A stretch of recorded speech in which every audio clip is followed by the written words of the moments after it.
Very good evening, everybody watching wherever you happen to be around Australia. It's time for round 5 of this year's ASR Supercars Championship, and we are in the wild, wild west. As much as I'd like to be playing Dr. Dre's California Love right now, we're going to get a copyright strike if we do that, so we'd best left that alone.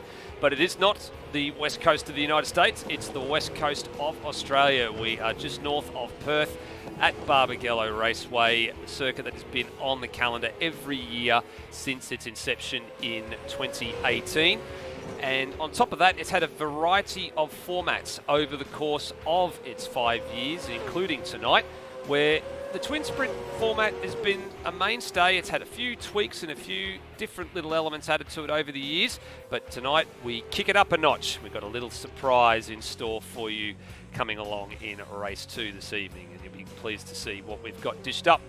I'm Steve DeVries, and opposite me is Benjamin Rhodey Rhodes. And Rhodey, hard to believe, partway through this season already, and still a very tightly contested championship at the top. Yes, it is. Another good evening, everybody. It's great to be back again. First time in 3 weeks back on the mic. And yeah, back to Barbagallo again. It's a great little track, this one.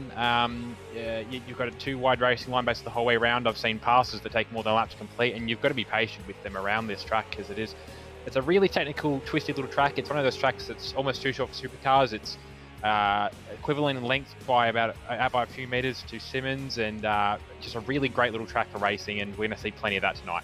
Yeah, actually identical in terms of the nominated lap time, so lap distance, 2.411 kilometres, identical to what it is for Simmons Plains. Same number of corners as Simmons Plains as well, ironically, but does differ in terms of its actual circuit nature and how the corners are constructed and the kind of flow and the kind of attacking driving that you need to exhibit at the two different locations, being poles apart, I think is probably the best way to explain it.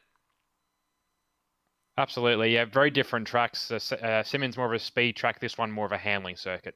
Yeah, flow. We've already been talking to a number of drivers this evening, just finding out how they've been going with getting to grips with the circuit. And the big word that comes out of it is flow, especially up through the first sector. Very important to get the flow right, get your line right, and then the very, very hard braking zones that come into 3 of the corners. Ironically, they are the 3 passing zones on this circuit as well, or the 3 mooted passing zones, we should say.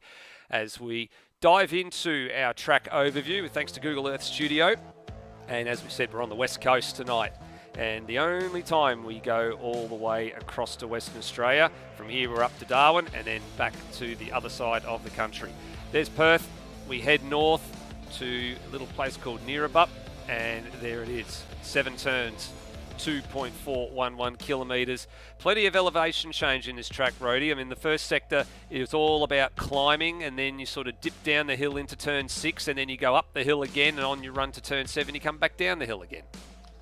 Yeah, it's a great little bit of track. Obviously, yeah, up the hill, up through the first couple of corners, and you actually come up over the hill, down to the bowl, which is one of those few sort of properly cambered-esque corners you've got on supercars now. So it's not really, cambered corners aren't really a thing so much in Australian racing, at least in a supercars scene.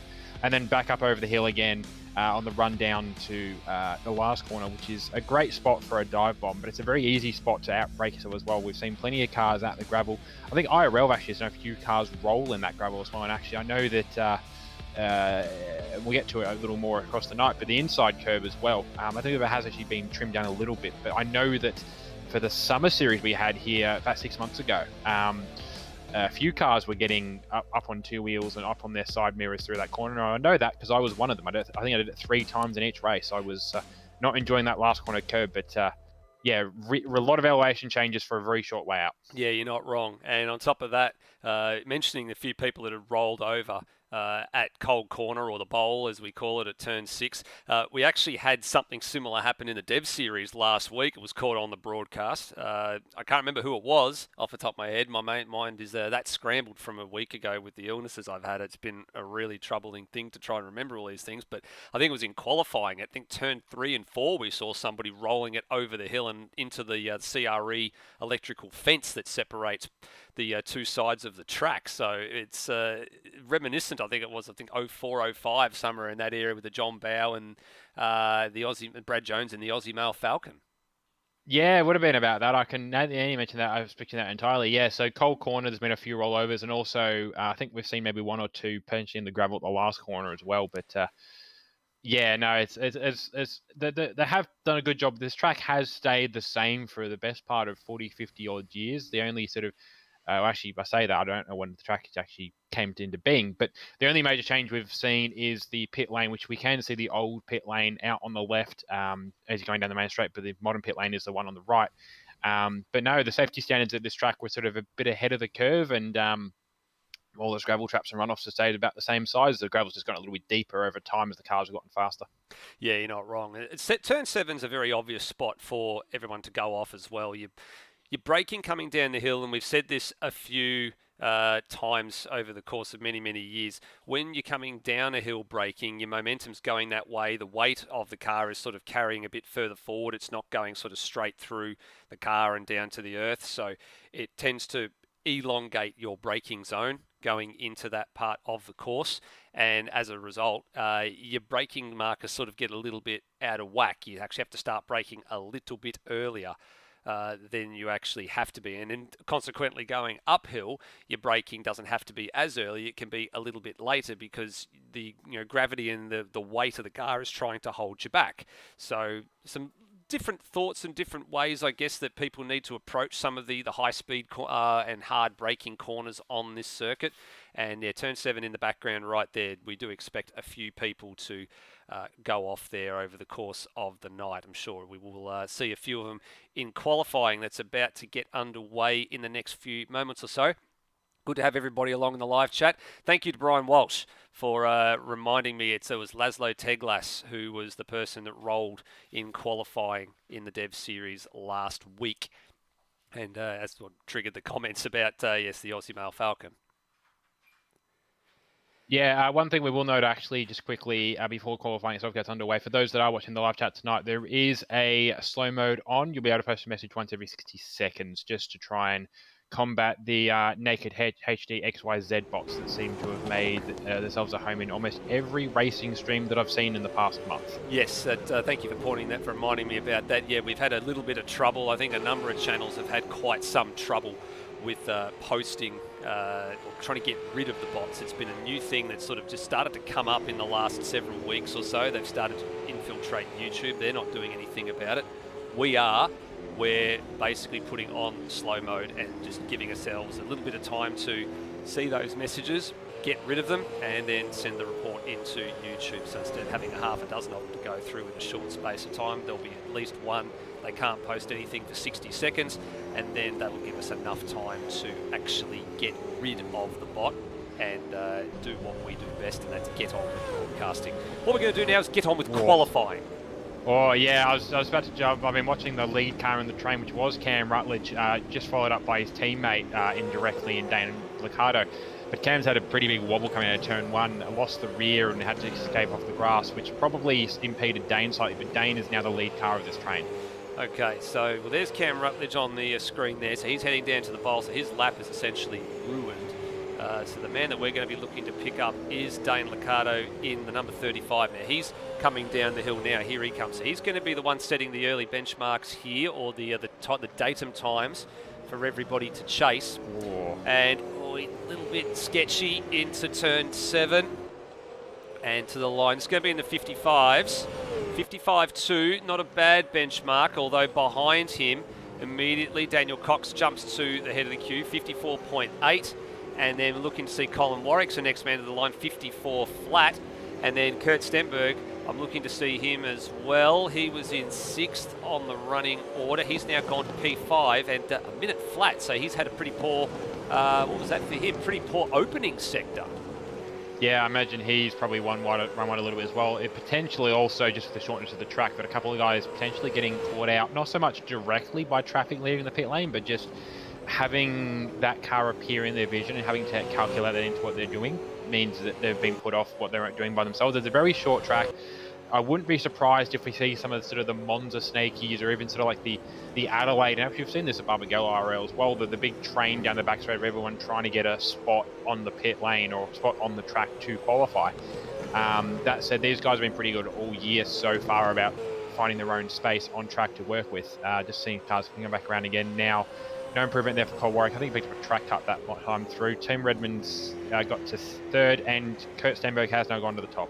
Yes, indeed. He's gone to the top of the 54 flat, which is 0.2 of a second off the current qualifying track record. He's now got some traffic in the form of Ben Hall, so he'll probably bail out of this lap, I'd suggest. Actually, Will Devonish is actually 2.5 tenths to the good on Kurt Stenberg's time. Heading to the line now. Just been keeping an eye on it. We're watching him as Stenberg has set his time.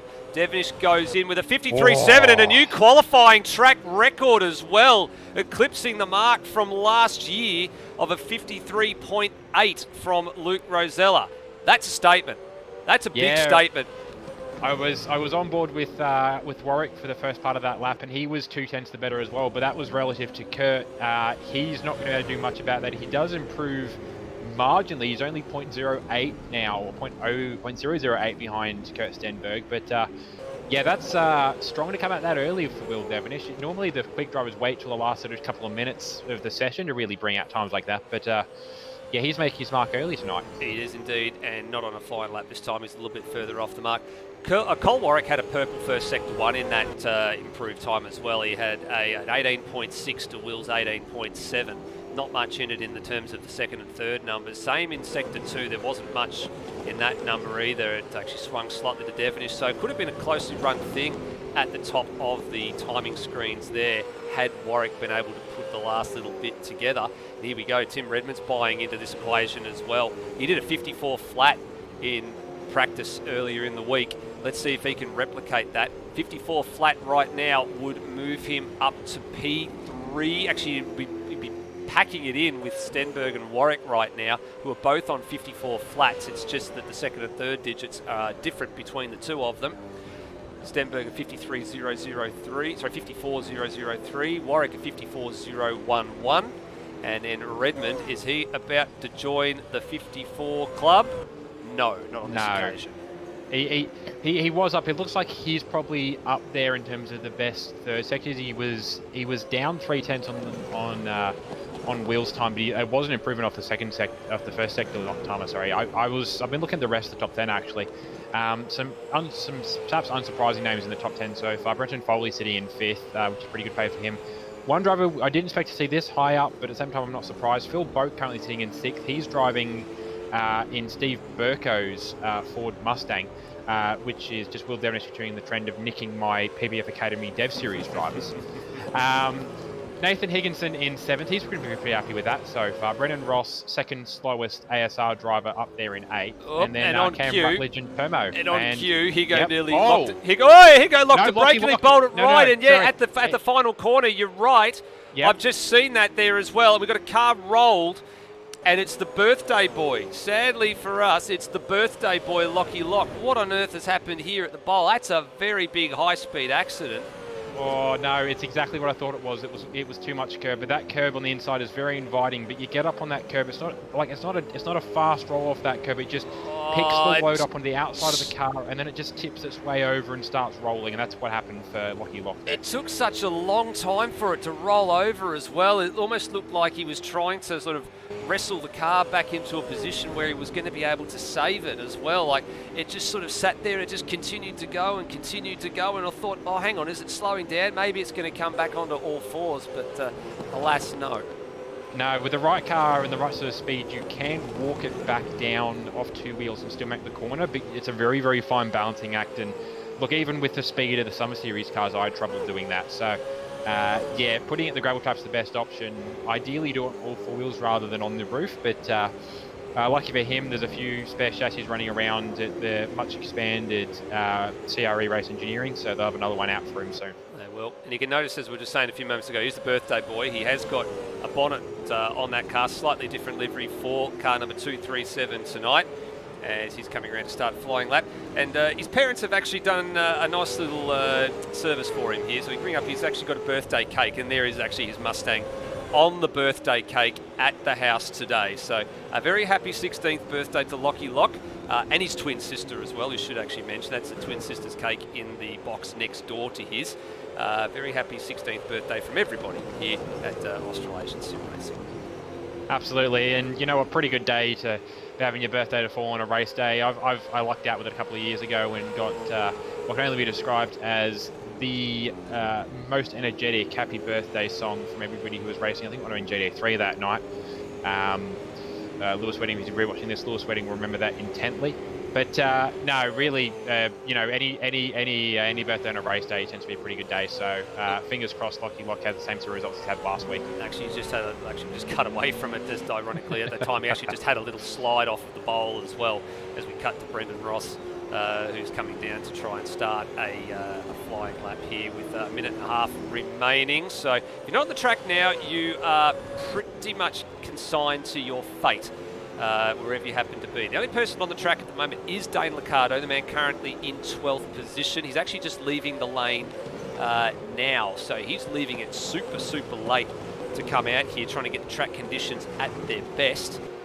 He's going to have essentially like a green outlap, if not a purple outlap, to make it around. He's got a minute from having just left. I don't think he's going to make it, to be honest. Well, he's got clear track in front of him. I am watching him on the other monitor just to see what he's up to. He has actually got clear track ahead of him, so he shouldn't have any excuses. He should be on it from the get-go. What's Brendan Ross up to? Getting two wheels in the grass there, just getting a little bit too greedy with the loud pedal on the exit, and he's bailed. No, I think he's just trying to space himself for another run here. He hasn't actually pulled to a stop completely, so he's just trying to clear the traffic. Good call, actually, getting in behind Tim Redmond. And there he goes. He's away for another lap. Actually, well, won't be getting away for another lap if he's doing that. With the tail wagging the dog on the way into turn 7. Brent Foley, 6th place, former championship winner and former series points leader. He's very wide. He almost did a Higginson at the bowl and just got too greedy on the brakes. As we said, coming down the hill, it becomes a real problem if you don't get that braking spot absolutely right. It's a matter of meters. You know, you can afford to be 1 or 2 meters, but not 5 meters difference compared to that. And Foley's bailed, so that's the end of Brenton Foley. He did manage to keep it on track, but being the corner like that as a last-ditch measure wiped off a lot of mid-corner speed, and he wasn't able to bring that one back. So shame to be out that early for Foley. We did actually see Rossi in the last couple minutes jump up into 5th as a result of all that as well. And Phil Boke's still out there on a run, and he's actually potentially going to go faster than his former/current teammate. He is at the moment. So watching Dane Liccardo at the moment. Now, Kurt Stenberg's also lowered the margin. He's also gone underneath the old qualifying track record as well to a 53.768. He's not quite close enough to get the pole position just yet. Dane Liccardo, he's just thrown that away. That's a little bit naughty. And Stenberg's now seen the checkered flag as well. So P2 is the best that he can muster. What about Phil Boke? He actually just crossed the line now and only a 10th outside his own PB. So that's not too bad of an effort for someone who hasn't been in the main game for quite some time. I will say, actually, just scrubbing through the list of guys in that sort of top 10, top 15, very, very tight margins, which you expected a short track where there's very few places to lose time. But we're talking, you know, tenths of a second, halves of tenths of a second gaps there. Like Cam Rutledge missed out on the top 10 by 0.1 of a second to Nathan Higginson. It was less than that. It was 0.01. Oh, 0.01. So yeah, nothing in it for some of these guys here. Lewis Wedding just jumping in behind Cam Rutledge as well. Termo actually even closer behind. You know, it's there's you know, you're pulling hairs trying to get margins in between some of these drivers. And look, if that translates to really good racing, that's what we want to see. We'll have a look on the side there. You can actually see it, right? So Higginson to Cam Rutledge is actually 9. What is it? My mind is getting to thing. I can't even read the numbers. 9. 1/1000th of a second is the difference between Cam Rutledge and Nathan Higginson. That's how close that margin is. And then you got between Lewis Wedding and Termo, was that 12 1/1000ths of a second between them. So there is some really tight margins down the order. Braxton Stancliffe inside the top 10 as well, which is a really good result. I'm going to rattle you off some times here, Rody. Just listen to these, right? So Ben Hall, 8th place. So he's on a 54.504. Braxton with a 54.520, Higginson 0.556, Rutledge 565, and then Wedding 635, and Termo 647, and Dana Liccardo 673. So basically, a space of a tenth and a half covers about 7 blokes out on the back end and just outside the top 10. Yeah, and you can, within sort of a race setting, you can very easily stretch that forward to include the 3 former and current PBF drivers in Rossi, Foley, and Boak, and push it backwards to people like Daniel Cox in there as well. I wouldn't be surprised if we have a bit of a lead train pull away here with some of the quick drivers in qualifying, probably the top 4, as we've sort of seen this season. But look, if that happens and the train from 5th on down becomes a train, that's going to be an almighty scrap. There's going to be probably 10 odd cars at least in that train, all fighting over position and all squabbling over stuff. So it's good that we're running the triple header format tonight, because it gives guys a chance to really get the battle on. Twin sprint format, Roddy. Twin sprint format. Yeah. Twin sprint. Sorry, out of my head. Short tracks to be triples. Still though, twin sprint. It's not quite as a straight just get out there and duel, but it's not so much of a race that you have to really put too much strategy into play. So another advantage as well, actually, and it makes sense, because I did see someone mention after quali 1, and I thought, hang on, triple sprints, you only qualify once, but no, it's a twin sprint, so there is 2 qualifying sessions.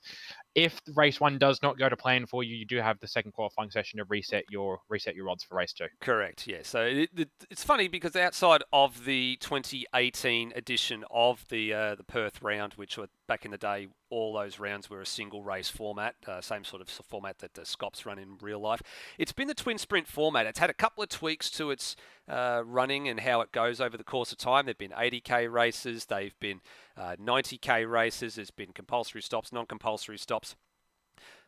We're kicking it up a notch tonight, Rody. And I'll point everybody out to what is new on this circuit.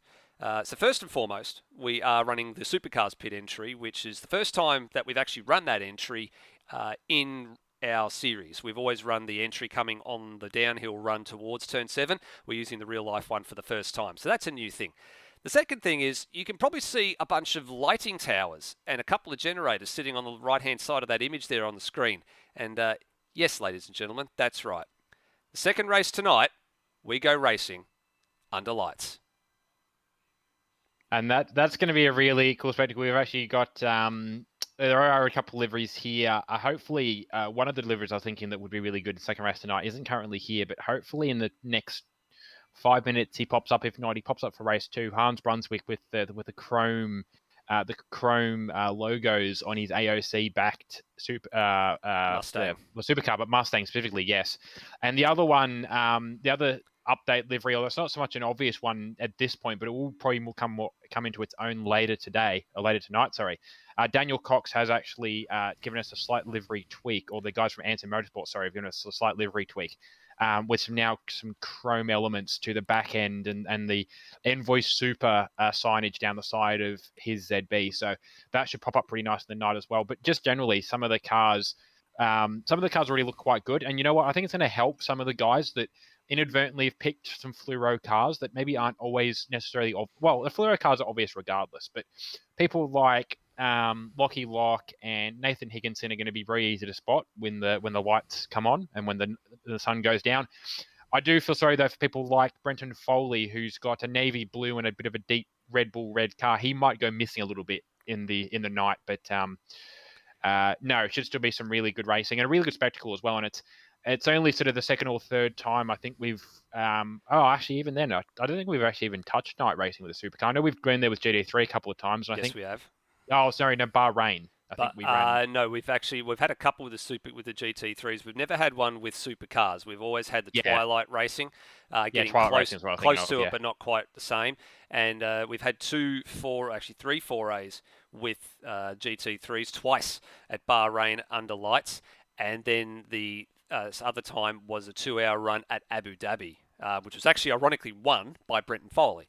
in a PBF liveried Bentley Continental, I think it was. Or it might have been a Vodafone liveried Bentley Continental. Either way, it was a Bentley Continental, and he took that one out. And that race on this channel is actually very famous for the amount of times that, sorry to point it out to him, he's in the live chat, Glenn Miles, racked up God knows how many drive-through penalties in a 2-hour race. I think from memory it was 12. Something along those lines. We'll bury that history. We don't want to talk about GT3 tonight. We'll talk about supercars. Let's go and have a look at the driver's standings thanks to CRE Electrical. We're 4 rounds in out of the 11 rounds that make up this season. Round 5, of course, tonight. And the points leader, Will Devonish, there he is. He has got a 42-point margin over Kurt Stenberg at the moment. And then Tim Redmond a further 100 points in arrears of the second place man Stenberg. Pixel SimSport guys are doing quite well. They've only got 20 points between them, and that'll be pretty obvious when we get to the next slide as to why that's the case. They've been a fairly consistent pair of drivers all season long so far, taking some alternate strategies and making use of things. And then we've got a tie a bit further down the grid there as well, in 8th and 9th for Daniel Cox and Curtis Egmanis, or Termo. And for Curtis being on top of that one, just by purely having a slightly better race result in one race compared to Daniel Cox, gives him the edge in that one. Yeah, so the ruling for that one would be with the count back. Basically, whoever's had the best position in a race, and then if it becomes a tie where you both had the position, who's had the most of that best position, and then it counts back from there if you need to. I think I have seen some of those ones, some of the countbacks that have gone like 4 or 5 positions deep relative from the top of the stack, and that's how that tie is sorted out. But no, one thing I will actually make a mention of, having just had the points up on my sheet, and it's a very easy mistake to make, but Tim Redmond's actually sitting on 882 rather than 822. But that's just, there's a lot of 8s flying around, so I can see where that came from. But no, it's still some good margin at the top. Will's pretty comfortably up there, but it won't take much to necessarily unseat him. And Will's partially sort of only up there because of how some of the early parts of this season played out with penalties and just some of the on-track conduct. So he's sort of been a bit of the beneficiary of some of that, but he's going to also, he has had some pace, and he's also need to carry some pace the rest of the year to hold out people like Kurt Stenberg. Luke Rosella sort of dropping back. He's sort of dropping back because he's a bit of a part-time schedule this year. He's actually out tonight, as also, what I remember, is one of the AAR drivers in Corey McFarlane. That's, we haven't seen the other two tonight yet, but we do know that Corey McFarlane won't be making it. But no, there's still some good margins in there. You mentioned, there's a tie in there, and sort of outside we're not really at the point where anything's, well, it's true as it says anyway, but not at the point where we can look at anything and say, all right, well, championship winner, or 5th place in the championship, 10th place in the championship. It's still very much up to play. Yeah, you're right. It's too tight to call at this point. I mean, I know Luke Rosella's missed one full round already. He's missing tonight as well. But he's still not out of it. I mean, you look at the margin there, he's 702, so Will Devonish is 964, so he's still only 262 points in arrears. I mean, that's a full race night's worth of actual points. So there's still time to go, but then with everything that gets added on tonight, it becomes a little bit difficult.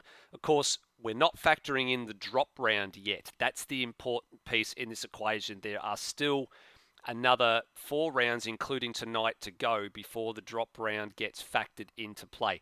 Then we're really going to start to understand the ebb and flow of how it all goes, because once a drop round's in, all your rounds after that point count, regardless of whether they're good rounds, bad rounds, or you miss them. So we'll wait to see how that all pans out. So still a lot of time and effort to go under the bridge, but let's watch this space. Let's go over to the team's points, and as you can see, the Pixel Sim Sports guys, the reason why they have got some points so close together is, look at that. They are right up the chuff of CRE Race Engineering. Couple of bad results that didn't go according to plan at the last round for Termo and for Will Devonish have caused that gap to really, really shrink to the point where it's just 19 points now. There's absolutely nothing in it this early in the season. KSS Team Tanifa not too far out of it as well, although they are a car down tonight, with NZ Snipes was being a bit 50-50 about making it with some real-life commitments. So I'm sure he's watching along somewhere. couple of single car teams further down the order, of course, Brenton Foley for PBF Race Engineering, Luke Rosella for Synergy Sim Racing. They are pretty close together, but as a virtue of being single car teams, naturally that's usually what happens. But all focus on the top here, Rhodey, and game on, I would say, is probably the word to use.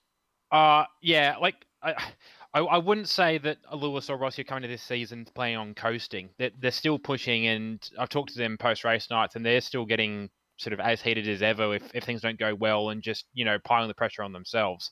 But Supercars championship, teams championships in our Supercar series are a bit of a sore point for Lewis Wedding. So considering how tight he is to the top of a team's title at this point, there's still a long way to go.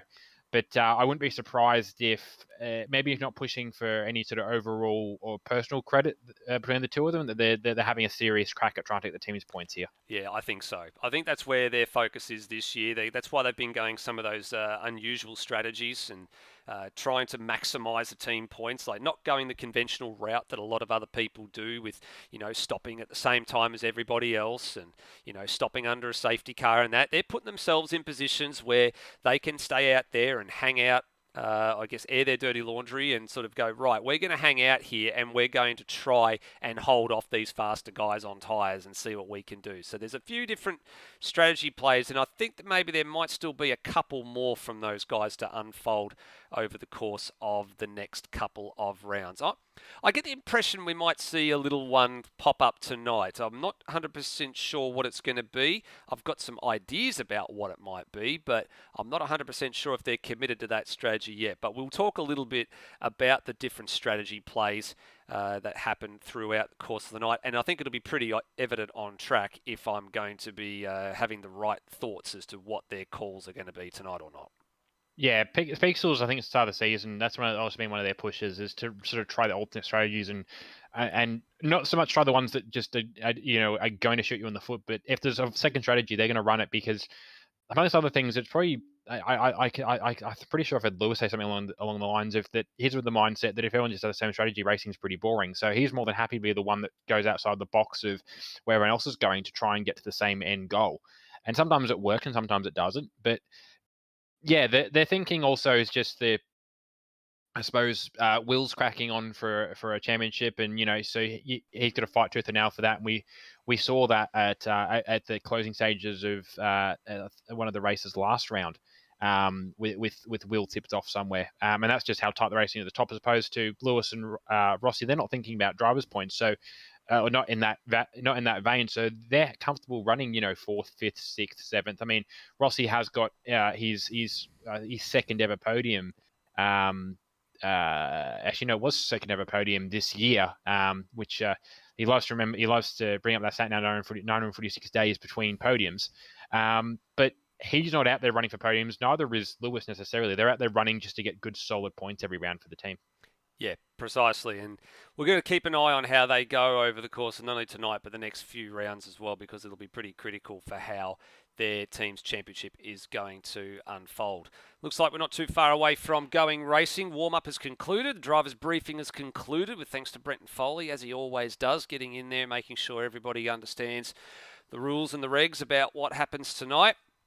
And it's time to grid this field up and let them loose for 34 laps, which is double the race distances that was run in the development series last week.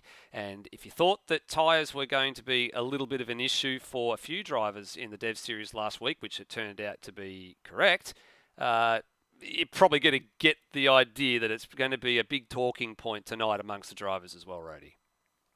Yeah, I'm actually trying to remember off the top of my head how long the races were in Dev Series. 17 laps. It was 17 laps. All right. So yeah, for the guys that ran in Dev Series, you're essentially just running two stints of Dev Series.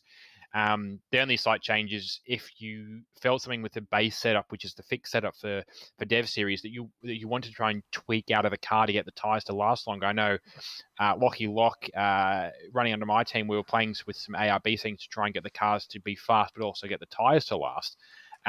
If you know what you're doing, you can tune yourself out and around some of those tire issues. But that said, it wasn't nearly as bad as Winton for people with tires for the most part. So I wouldn't be surprised to see people just split it down the middle with a soft tyre run with a bit of a conserve.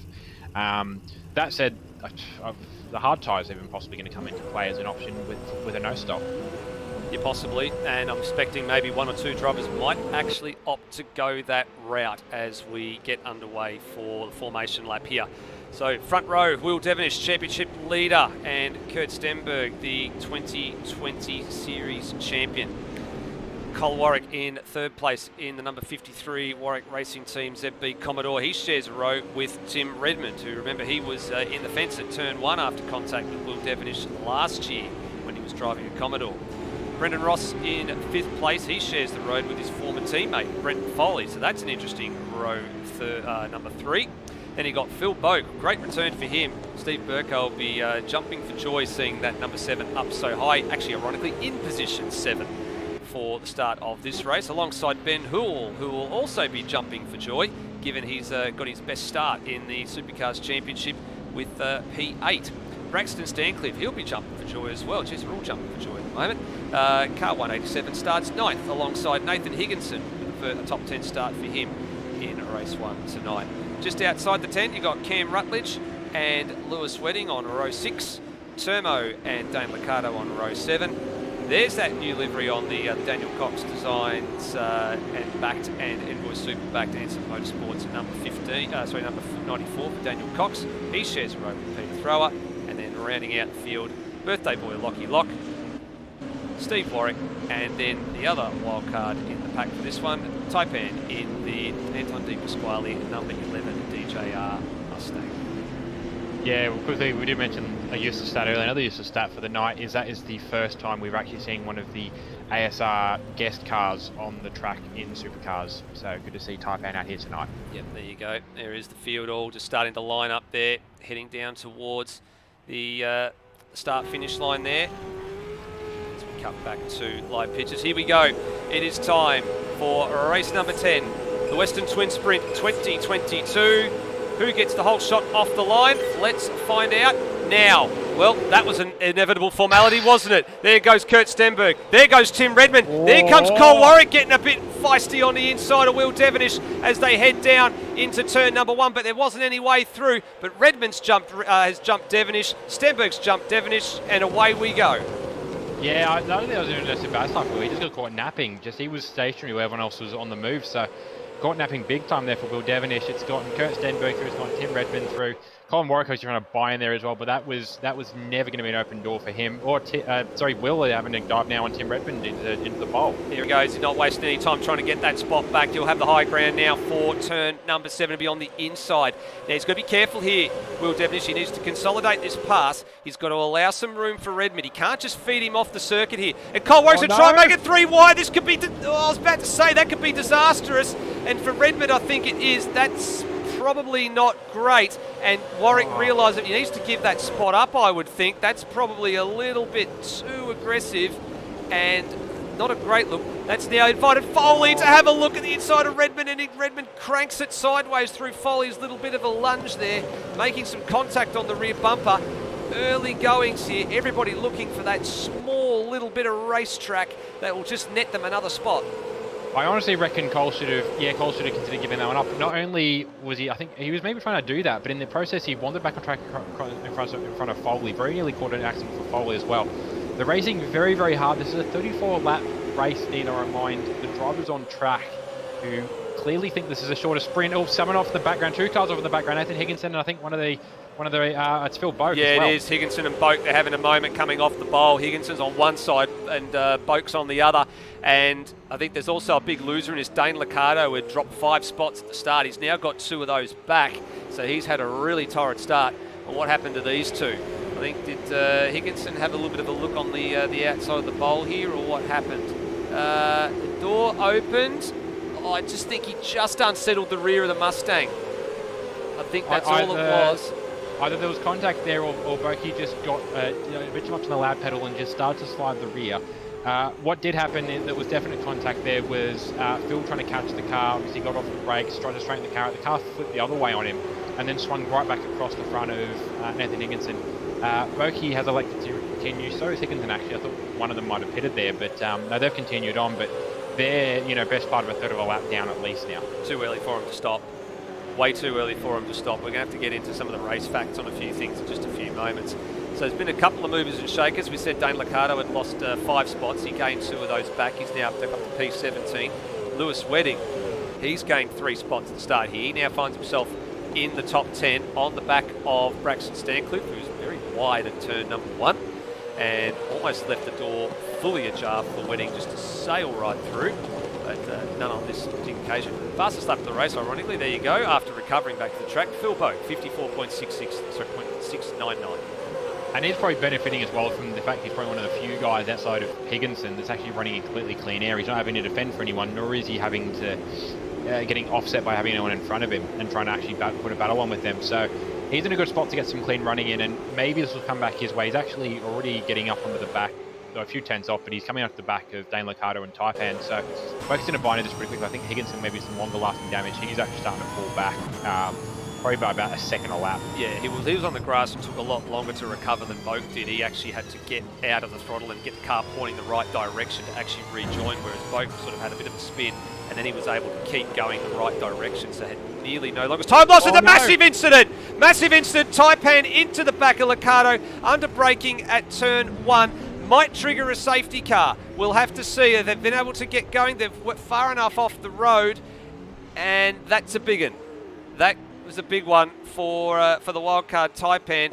Maybe just a little bit caught out. I'm not quite 100% sure how that one came to be. Let's see if we can pick this one up on the replay. We might actually have to go to the onboard here, I think, just to get an idea. Oh, just inattentive, late move. Just didn't pick up the braking from Liccardo early enough, and that's a driving error. It's a driving error for that one.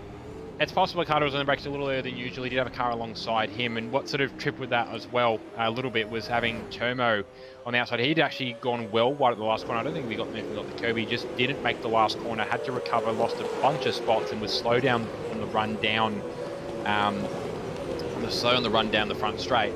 That's sort of what impeded on that a little bit as well. Taipan has actually come to the lane, so he's picked up some damage from that. Dane Liccardo has continued on, and yeah, Tomo's now dropped to just behind Phil Boak. Yeah, so Taipan's in the lane now. He's going to go a lap down without fail. So the leaders are coming around the bowl right about now, just ahead of this battle on track we're watching here, with Wedding still trying to find a way through on Braxton Stancliffe. There actually has been a change for the lead as well. We unsighted to us. There has been a change with Will Devish now going to the front over Kurt Stenberg. That looks like that's happened in the last couple of laps, as Foley's a bit wide at the back of the turn here.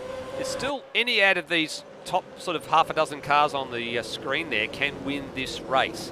There's still a lot to go, and we're only starting, what we start now, lap 7 out of 34. We probably need to start talking a little bit, Rody, here about the race facts. So we bring up the Daniel Cox Designs back race facts for Barbagallo Raceway. There they are. And you can see that pit stops are optional, but we do believe that everybody is going to have to stop at some point or another throughout this race. You're going to need about another 30 litres of fuel. And if people are going with the soft strategy, then soft tyres are not going to make it beyond too far beyond half distance. So you're going to burn that piece. The bit that intrigues me is the bit down the bottom there, the narrow pit window. Given that most drivers are probably expected to run a soft strategy, the pit window is about lap 17 to about lap 20. That's it. There is no further give. It's a very narrow pit window, and that means that pit lane could find itself being a very busy place around pit stop time. Oh, absolutely, yeah.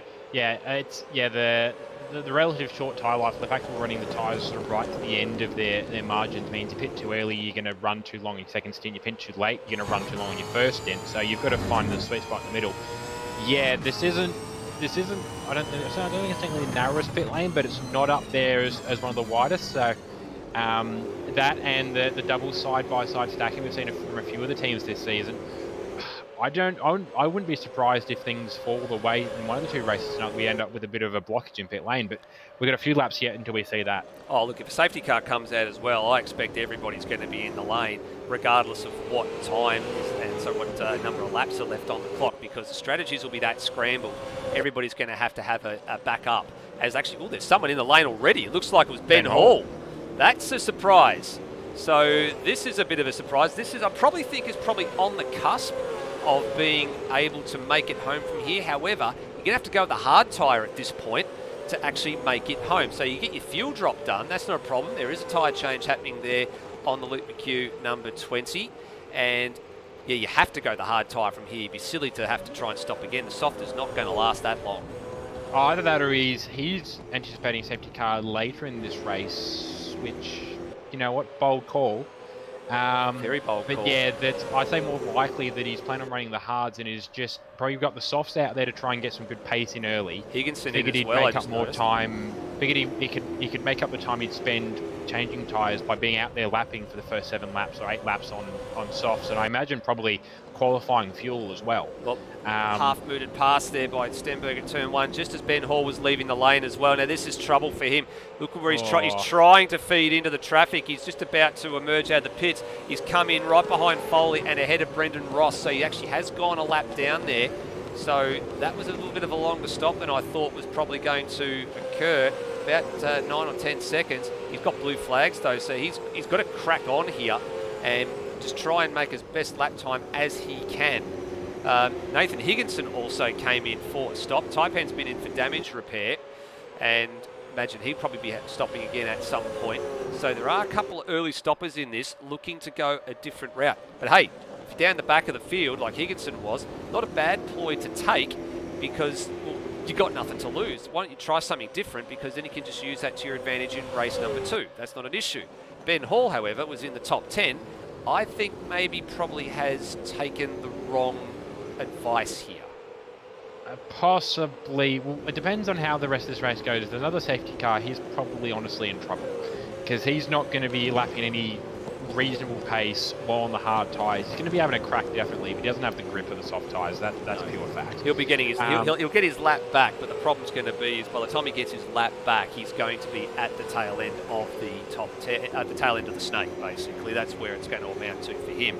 And he really needed to come out in front of the leaders and then maintain that margin and hope to God there was a safety car coming out. So I think the honest thing is he wouldn't have maintained the margin on hard tyres when they're out there lapping on softs. Even if they're conserving on softs, the softs are still quicker. But the only way this plays out for him is if it goes safety car free and we see, I don't know actually, to be fair, what he's seeing, because we did only run this track a week ago, but it was a good round for me, so I've got no reason to be blank on it. But I'm relatively blank on how the racing actually played out last week. So, look, if it stays clean, then maybe this recording's coming to something for him. And there's something that, I mean, he is ultimately in the wider engineering trust of Will Devonish and Termo and Cam Rutledge, and they've been around supercars for a while. So, look, it's out of the box, but it might be the same sort of thinking that, you know, we're crediting Pixel Simsports for a lot this year, and it might be something that actually plays out for him. We just won't see that yet. Take a page out of their book. If you're speaking of things to do with clean, there was a really clean exchange there between Steve Warwick and Daniel Cox in a change of position there for 11th. Big lock up for Cox coming down to the bowl. He's now got the number 7 of Phil Boak right on his hammer. Nearly said Steve Burko there for a minute. Nope, it's Phil Poke behind the wheel. Needed to get some new windows for that car this round. We didn't get them in time, but nope, not blaming anybody for that one. Thank you, Roxy. And on to turn 7 we go. And look, we're about to have round 2, I think, between Cox and Warwick. Ding, ding, ding. Coxie jerking and jiving and looking for a move down the inside and looking to try and distract the veteran going into turn 1, but no such joy. I will say this is probably going to be one of the I don't want to suggest that nobody else on the track can race, but you know what we've got here is, you know, somebody who's been around racing for a long time in Steve Warwick, and you know he's one of the nicest guys to race probably in ASR. We got Coxie, who's, you know, previous champion, but you know definitely also one of the nicest guys just generally around the ASR paddock. And then we've got Phil Boak, who's been racing for a few years, former admin, so he knows, you know, what the rules are and what he can get away with. And I mean, they're about to go 3 wide here. Here we go. Very much was the mockers on what I'm saying, but this is going to be some really, really good, respectful racing for the next few laps. Oh, Coxie's opened the door here as well for Phil Boak to go down the inside if he wants to. There goes Cox. There goes Boak. So that's very smart driving, just as you called it for Phil Boak. He knows what he can get away with. He let the number 94 do the hard work for him, and then now he's going to try and get a little piece of the action as well going into turn number 1. But he's cranked the loud pedal on and gathers it back up. Here we go, back to the front. We are getting close to the pit stop window opening here, and these three are pretty much lockstep every step of the way. Devonish, Stenberg, Warwick, all in the same shot. They've got 3 seconds on Tim Redmond behind. There he is, just coming down the hill, and then Brenton Foley behind him. And then the Pixel Sim Sports duo, Braxton Stancliffe. Cam Rutledge has moved his way into the top 10 by virtue of Ben Hall stopping. And Rody, hey look, birthday boy, he's found himself into the top 10 now. Yeah, I probably benefiting, keeping on track, definitely for one thing, but he's had some good pace, Lockie. He's actually running in probably some good position at the moment. He's got clean air, he's ahead of the Daniel Cox, Phil Boak, Steve Warwick battle. That said, those two are catching at a pretty consummate rate of knots, so he might be about to get some friends in the next few laps, but he's far enough behind his teammate in Cam Rutledge so he can follow Cam without having to be stuck up behind Cam.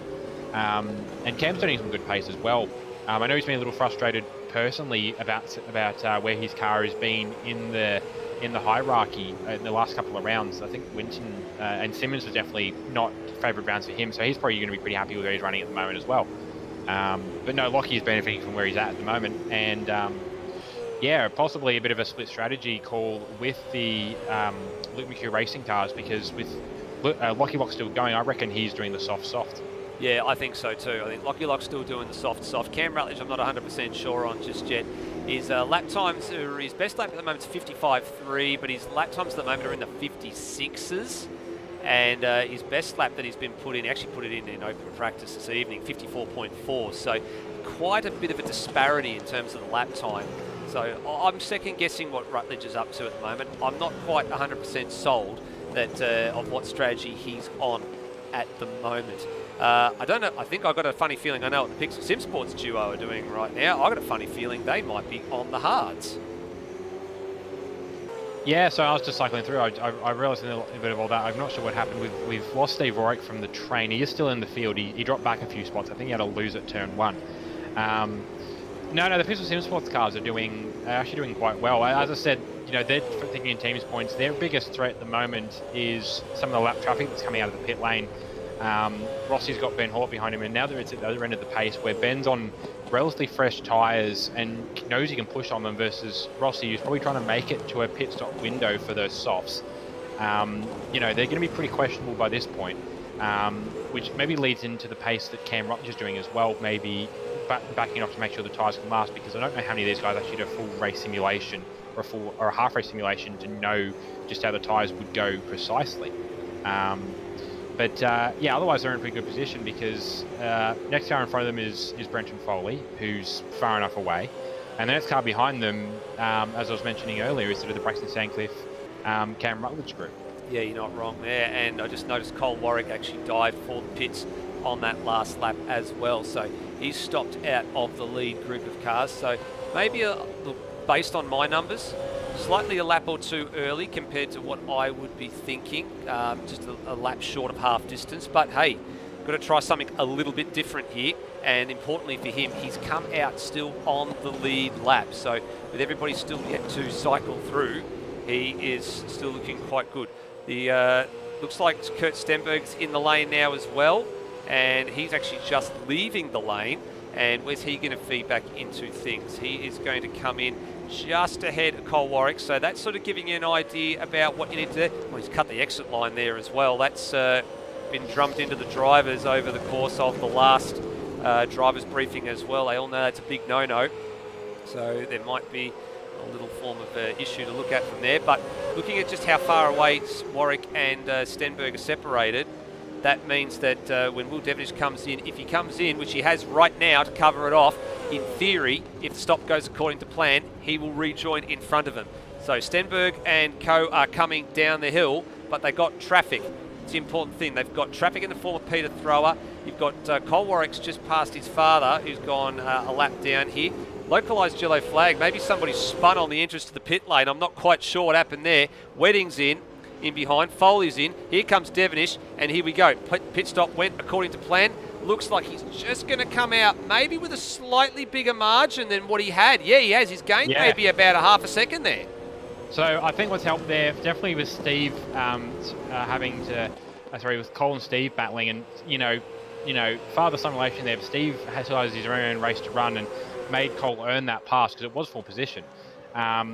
And yeah, bit of traffic as well for Kurt Stenberg, and maybe just also not being confident on having a dive for the pit lane at full pace, because it is a very short braking zone off of the racetrack to then get back down to the pit lane speed. So potentially Will's done some practice there where the other guys haven't, and was able to know exactly how far he could push that. But yeah, very small gain, but that's all you need. A couple of other guys that we saw pitting as well, but at this point we're seeing most of the cars pitting. Actually, Pete Thrower, Cole Warwick has pulled over. Yeah, what's happened to Cole Warwick? Where's he gone? He is... Yeah, it's a barbecue. That's what it is. It's a barbecue on the pit straight for Cole Warwick. So that engine has expired, and it's a local... That's a full course caution. It's a full course caution. This changes the game. This changes everything. So the cars that have not pitted, Redmond, Stancliffe, they're going to get a free ticket here. Here they come into the lane. Redmond in. Peter Thrower's in as well. Oh, Redmond went very close to the line there. Stancliffe is going to have to pit as well. What about Ben Hall? He's got no choice. He's made his bed. He's got a line. He's got to go again, but he comes in. So he's now trapped a lap down. Yeah, I wouldn't have done that if I were, like, he would suffer down there on the hards with everyone else on the softs, but he had to commit to that strategy, putting that early. So something else needs to go his way, but yeah, he has backed himself to a corner at the moment, Ben Hall. He has, and out they come. So there's going to be a few cars trapped a lap down here. So Termo has now gone a lap down to the leaders. There he is. Ben Hall's now officially trapped a lap down. Higginson and Taipan now, they obviously pitted very early as well. They're going to be down the back of the field. They got nothing to lose here. Foley in all of this has jumped Redmond. So Redmond got the free pit stop under safety car, but Foley's outright pace has now jumped Redmond into what is now a net P3. And there's not a lot in that either. Foley didn't get him by very much. There goes Foley. There's Redmond. So that didn't take a lot, but Foley's proven that getting in early and getting the fresher benefit of those tyres has helped. So that's a change there. Ross and Wedding actually came in as well, so they've made a mockery of me thinking they were on the on the soft, hard strategy. They're on the soft strategy for sure now. And then Braxton Stancliffe's moved up one spot, so he's actually gained a slight benefit now out of all of this. He's now up to P7 for Braxton Stancliffe. Cam Rutledge 8th, Lockie Lock 9th, and Daniel Cox 10th. Liccardo just outside the 10 in 11th. So this is shaken up the back end of the top 10 now, Rhodey. This is going to be quite an interesting second half of this race. Yeah, Cox, I'm not sure actually when Cox had pitted. All I knew is that Cox had some good pace at the back end of that stint we saw with him and Steve Warwick. Oh, and no, drive-through penalty, Phil Boak. Just pitted, I imagine, and picked up a drive-through speed. Yeah, so there he is. Going to Kai Bosch's race. Yep, he's leaving the lane right now. There he goes. So that's going to, well, he was at the tail end of the, actually, where was he? He was a lap down anyway, so now he's going to go tail end of the lap downers. So not a great main game return for him. But yeah, I'm not quite sure. Second wind of pace almost for a couple of the guys there, and all I can guess is just vast experience. Coxie's done a year worth of Super 2 running with the sort of tyre strategy game and not being able to run full pace to the end. Obviously, Daniel Cox is on presenting some race facts means that we know that he's done some laps around this track to work out what's going to be the best play. And yeah, it's paid off for him tonight, at least so far, back into the top 10.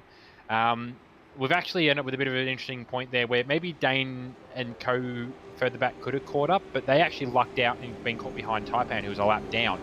And with them now coming into the proper caution period, they're only trapped up behind Taipan. They haven't been able to get a pass on him as such. And they won't be able to do that until either he gets waved through or until we get back to the race start. So that's actually going to be a bit of a double free kick for Coxie there, having sort of Taipan almost act as a tail gunner for even a corner or two. It's going to give him a little bit of chance to build a safe margin. Sort of the main strategy losers so far. Termo, actually, he had his off, but he's back on the train. I think he is still the last and lead lap, so it could be worse for Termo, but not the way he wanted race one to go, I would imagine. We've mentioned Ben Hall. Phil Boak is going to have to fall further again, and Higginson as well after starting in the top 10. Yeah, you're not wrong. Just had a quick replay look there at what happened to Colin Warwick, and you can see how he blew that motor coming down the hill into turn 7, and then left no choice but to pull over on the side of the track and go from there, which triggered the full course caution. And well, for Will Devonish, I don't know if this is good news or bad news or indifferent news, because he's got 1 lap younger tyres than Stenberg. He's still got the race lead, although the margin is much, much reduced at the moment. Now, I've got a funny feeling we might be going back to green flag running this time around, because the train has just started to move away a little bit from the safety car. There's a bit of weaving going on, so I'm wondering if we are about to see the safety car withdraw into pit lane. Yep, there we go, which means we're under starters orders now. There's the AZ board. One of them's been knocked over, and Will Devonish has got control of this field heading down to the line. There's a 10-second stop-go penalty for Phil Boak, but of course that will be cleared, and then the drive-through will be reapplied to him. And there's also one in there, I think, for Brenton Foley. Looks like that's actually been withdrawn as well, as we get back to green flag running. Yeah, so it'll be interesting now to see where all these guys get going. Yeah, we mentioned, Will's got better tyres, but it's by a lap. It's going to be negligible. The only question might be potentially where he's at with Phil. He might have a slightly lighter car, which might give him some benefit. But they're back to essentially the start of the race now. Will Devonish back to the front. Sorry, thought Stenberg was having a bit of a dive there. He thought better of it, which was good, because he would have taken both the cars out doing that. But they're already starting to pull away from Foley, who's having to put up a similar bit of defensive work, I think, at this point, to keep Tim Redmond behind. Yeah, you're not wrong. He's having to do a fair bit of effort there as well. And you just see that the drive-through penalty for Phil Boak just flashing up there again, and that was because he did get the stop-go penalty, which was, of course, for being out of sight position, as Kurt Stenberg now goes to the lead of this race, and that's just the stewards resetting the markers and making sure that, yep, you've got your stop-go, we're taking that one off you, but you still got to do your drive-through.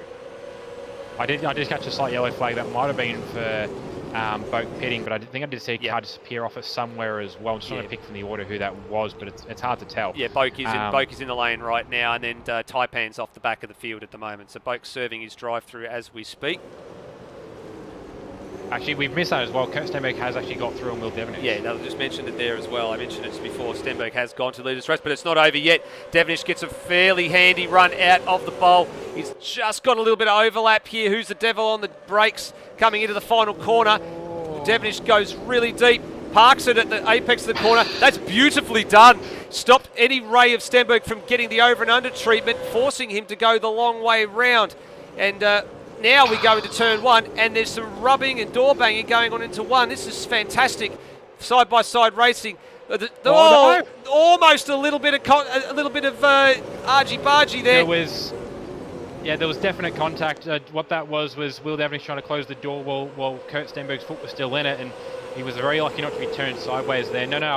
I looked at that block pass down at the last corner, and I thought that was job done, but Barbagallo giveth and it taketh away, and as I said, you need a lap set up a pass around here sometimes, and that was the case in point. Kurt Stenberg was blocked, but sent it back down the outside of turn one, and it's settled back in Will's favour, but nothing's really set yet. Kurt's still there. I'll tell you what, and there's a little train of cars just waiting to see what unfolds in front of them. You've got Brent Foley, who we're on board with right now.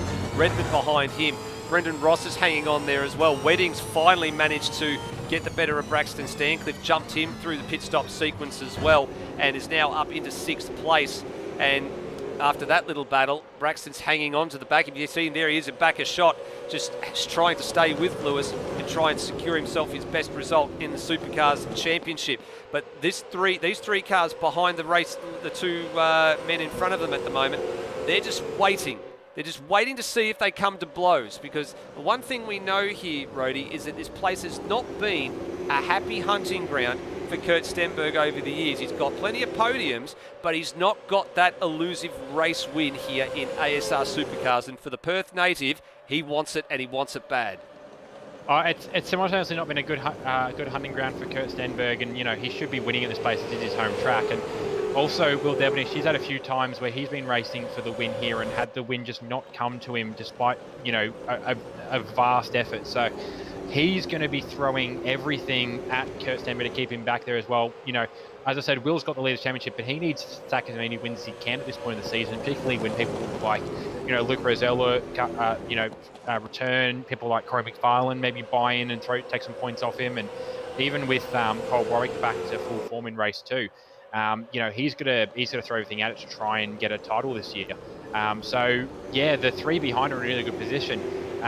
Foley, Redmond, they had a battle, but I think they've both realised that, look, if they keep themselves on track, they could potentially make better than just passing each other.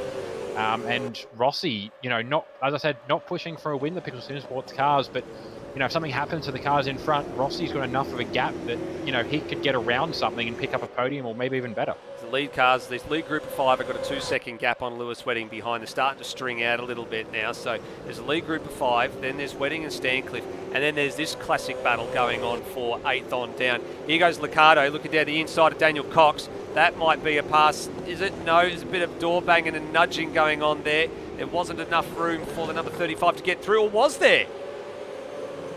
Wow, that's an interesting pass. So Liccardo now inside the top 10, Cox demoted to 11th. Yeah, I only got the back end. I was just going to look at the replay. No, I didn't think there was going to be room there, but no, he just commanded the position and just drove straight through. Probably Cox as well, just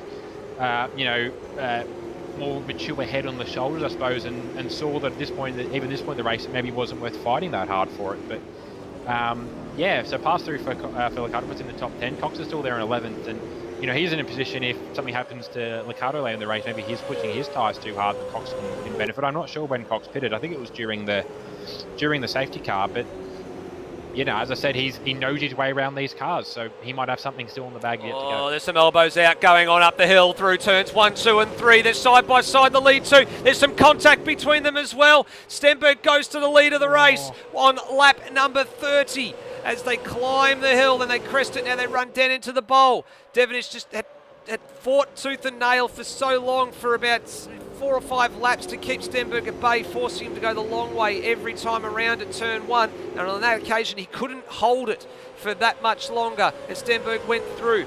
Now it's Stenberg's turn to play the defensive act. Down the hill they come. Foley and Redmond behind are starting to duke it out between them as well. There might be a pass about to change hands here at the final corner between the two of them, and it looks like Redmond had the 43 up the inside just for a brief moment, but couldn't make it stick. Oh, they're risking coming to blows already. They've still got 3 laps left, or 4 laps left, technically, racing in this race. And behind them, have a look at this. Here we go. Stancliffe trying the outside line on Lewis Wedding. So they've realised there's only 3 or 4 laps to go, and now they want the next spots that they can potentially get before the checkered flag drops. And that's pretty bold for Braxton as well. Like Lewis is no spring chicken. He knows his way around racing. He's not going to open a door for you, especially at this late stage of the race. He's pretty comfortable with his tyres. He knows that he can fight for this position. Just watched them come over a braking board. Somebody's had a bit of an excursion there at one point, but and Braxton, maybe not quite the experience, but definitely got the youthful energy that maybe Lewis lacks in this situation, where he's still got a bit of drive and a bit of push in him. He's lost a little bit of time in that last lap, but he's still got 3 laps left to go, and if he doesn't have another crack, he'd be pretty disappointed himself. So everybody, Foley's off. Foley is off. There he is, just in front of Shot. What's happened to Foley? He's just fallen off the road a little bit. So that allowed Redmond through. That allowed Brendan Ross to go through as well, and Wedding and Stancliffe.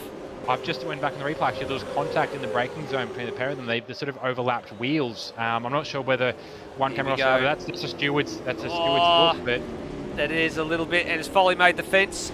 Yup, and pretty substantially as well.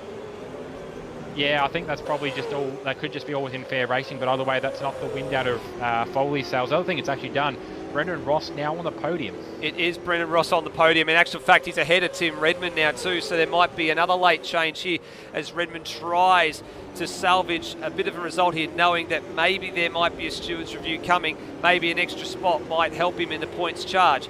But no, nothing through on Rossi at this stage. That puts Stancliffe up to 6th. That puts Wedding up to 5th. Foley now back down to 7th. I saw Lockie Lock. Looks like he's come to the lane with a non-finish. So the birthday boy's out of this one. Liccardo's now 8th. Rutledge 9th. And Cox back in the top 10.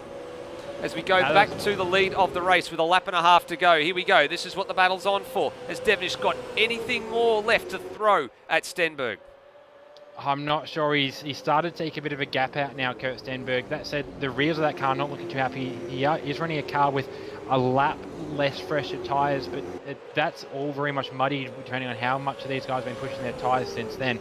I'd imagine their tyre lives are going to be pretty line ball with each other. The only question is whether any of them are getting close to the end of their tyres, and that's really going to play and really going to affect their grip levels.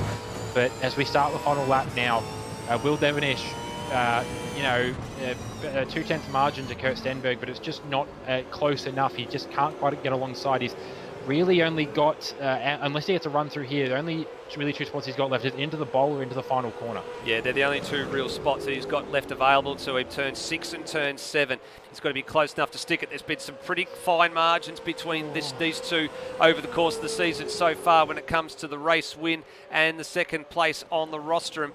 Turn 6 is off the equation. Devonish locks a break going into turn 6. That might be enough. That might be enough for Stenberg just to have enough margin down here. It'd take one hell of a banzai move for Devonish to pull this off. We're keeping a tabs on what's going on behind as well, because Redmond and Ross are heading down towards turn 7 with not much between them as well.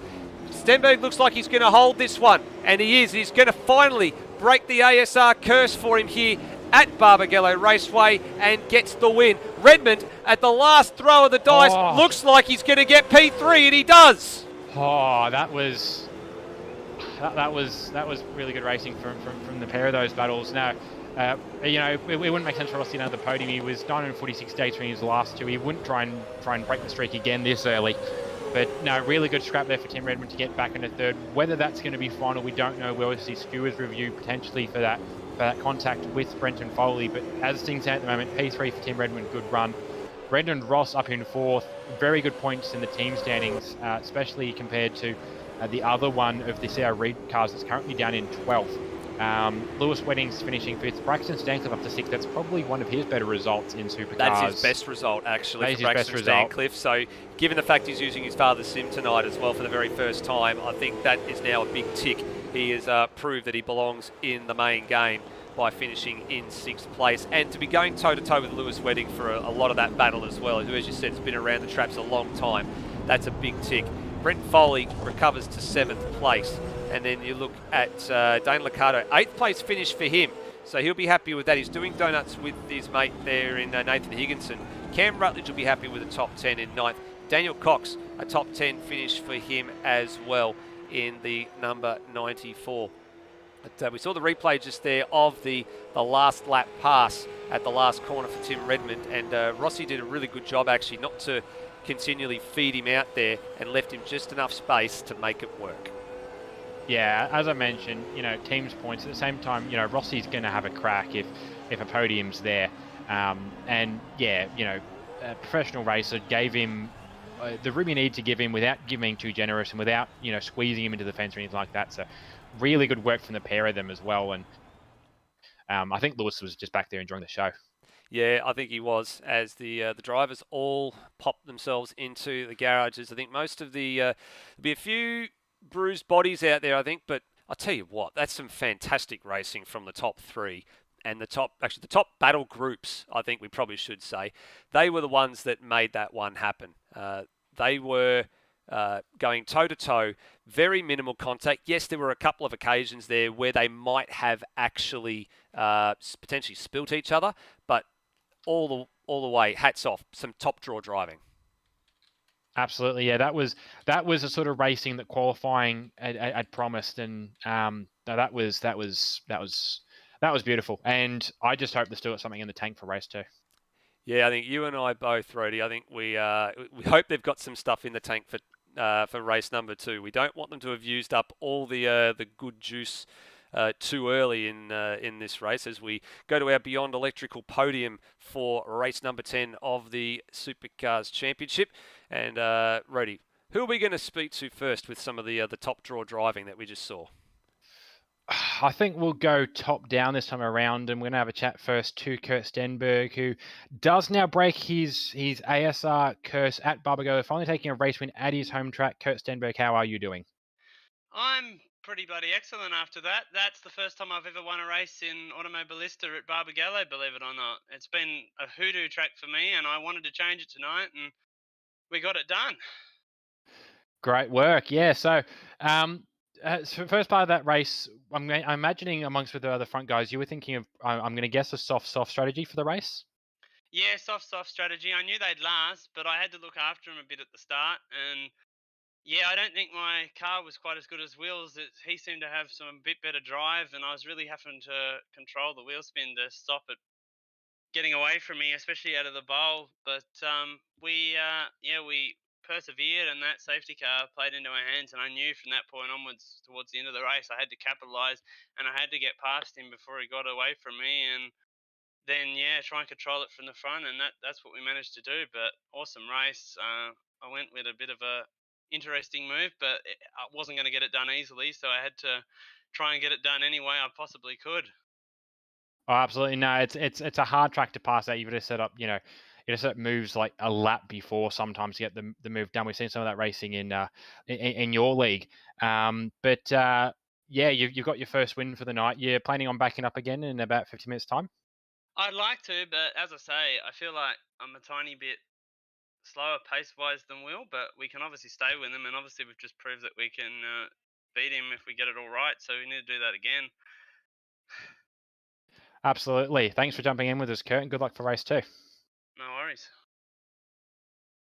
Alrighty, moving then down to Will Devonish. Will, you jumped on quali actually pretty early in quali, jumping in with that, what was it, 53.7. Did you plan on bringing in quite a big hit that early, or was that almost a bit of a mistake to show your hand that early? I think it sort of happens every qualifying. I just go balls to the wall straight up, and I can never sort of match it again.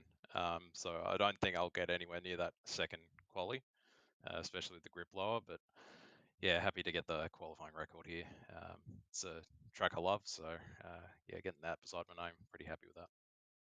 And then coming into the race, you had all set up for you to have a good run. You had the inside of the track, you had the front row, and then you start. Were you caught napping there, or what happened there? No, just Kurt just got a blinder, and it almost felt like I don't know. He might have gotten the lights earlier than I did, but yeah, she just bogged and didn't really want to go anywhere, but didn't lose too many spots from it, and we were able to catch up pretty quick. Bit gutted in that second stint with a small mistake in the last corner, and that sort of just opened it up for Kurt to get me. But yeah, absolutely fantastic racing, and looking forward to backing it up next race. Absolutely. Thanks for joining us, Will, and good luck for race 2. Thank you. And finally, Tim Redmond. It almost wasn't going your way there at points, Tim. We had Brenton Foley up the front. We had Cole Warwick. And then we had Brendan Ross for a few laps there. But you managed to keep with it and best a lot of them and get get another podium in ASR. Yeah, you're right, Roddy. It definitely was a bit of a roller coaster at times in terms of where I was at, and some luck definitely came my way as well in there too. So all in all, pretty stoked to take out a nice third place at Barbagallo, and much like Will, I do enjoy the circuit, so I'm really happy to get a podium result here today. Absolutely. So outside of, we saw some of the racing itself, how'd the race go for you strategy wise? I imagine soft was the plan, and sort of where'd the safety car come for you strategy wise? Yeah, you're 100% right. So soft was the play here.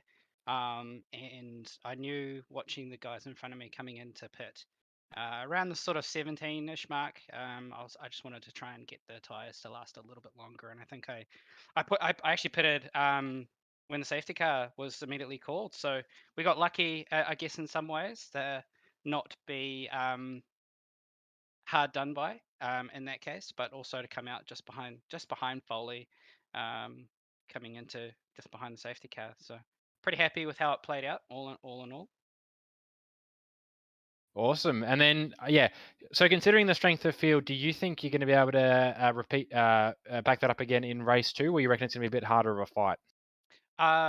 Assuming those who don't want to blow their engines don't. I reckon it will be definitely a fight for this one. And it was in the first race too. You would have seen some of the racing at the back end there, hopefully. And that's what I enjoy most about the sport. So all I can say is bring it on, guys. Let's have some fun for the second one. Alrighty, thanks for joining us, Tim, and good luck for race 2. Thank you. And back to you, Nether. Thanks very much, buddy. It's some top draw racing. That's, I think, all we can say. Top draw racing in that last race, and I'm looking forward to what we're about to see coming up after the second qualifying session. We're going to have, as we said, a little something special. We're going racing under lights. I can't wait to see how this unfolds. I'm sure you guys can't either. Don't go anywhere, everybody. We're going to take a short commercial break, and we'll be back on the other side of this. The 2022 ASR Supercars Championship is proudly brought to you by Cam Rutledge Electrical, a licensed electrical contractor in Nowra, New South Wales. And Beyond Electrical, specialists in electrical, domestic, commercial, industrial and maintenance work in Auckland, New Zealand. The ASR team would also like to pay thanks to those businesses that helped us over the course of the 2021 season. Matt Harvey Repair and Tune, Smith & Sons Renovations and Extensions, Design, Plan, Construct. Penrite, a better class of oil since 1926. Ryco Filters, the professional's choice since 1936. And Milwaukee Tool, nothing but heavy duty.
Welcome back, ladies and gentlemen. You're watching round 5 of this year's ASR Supercars Championship in a very short intermission and a very short break, and we're about to go qualifying for race number 2 this evening, race 11 of the championship.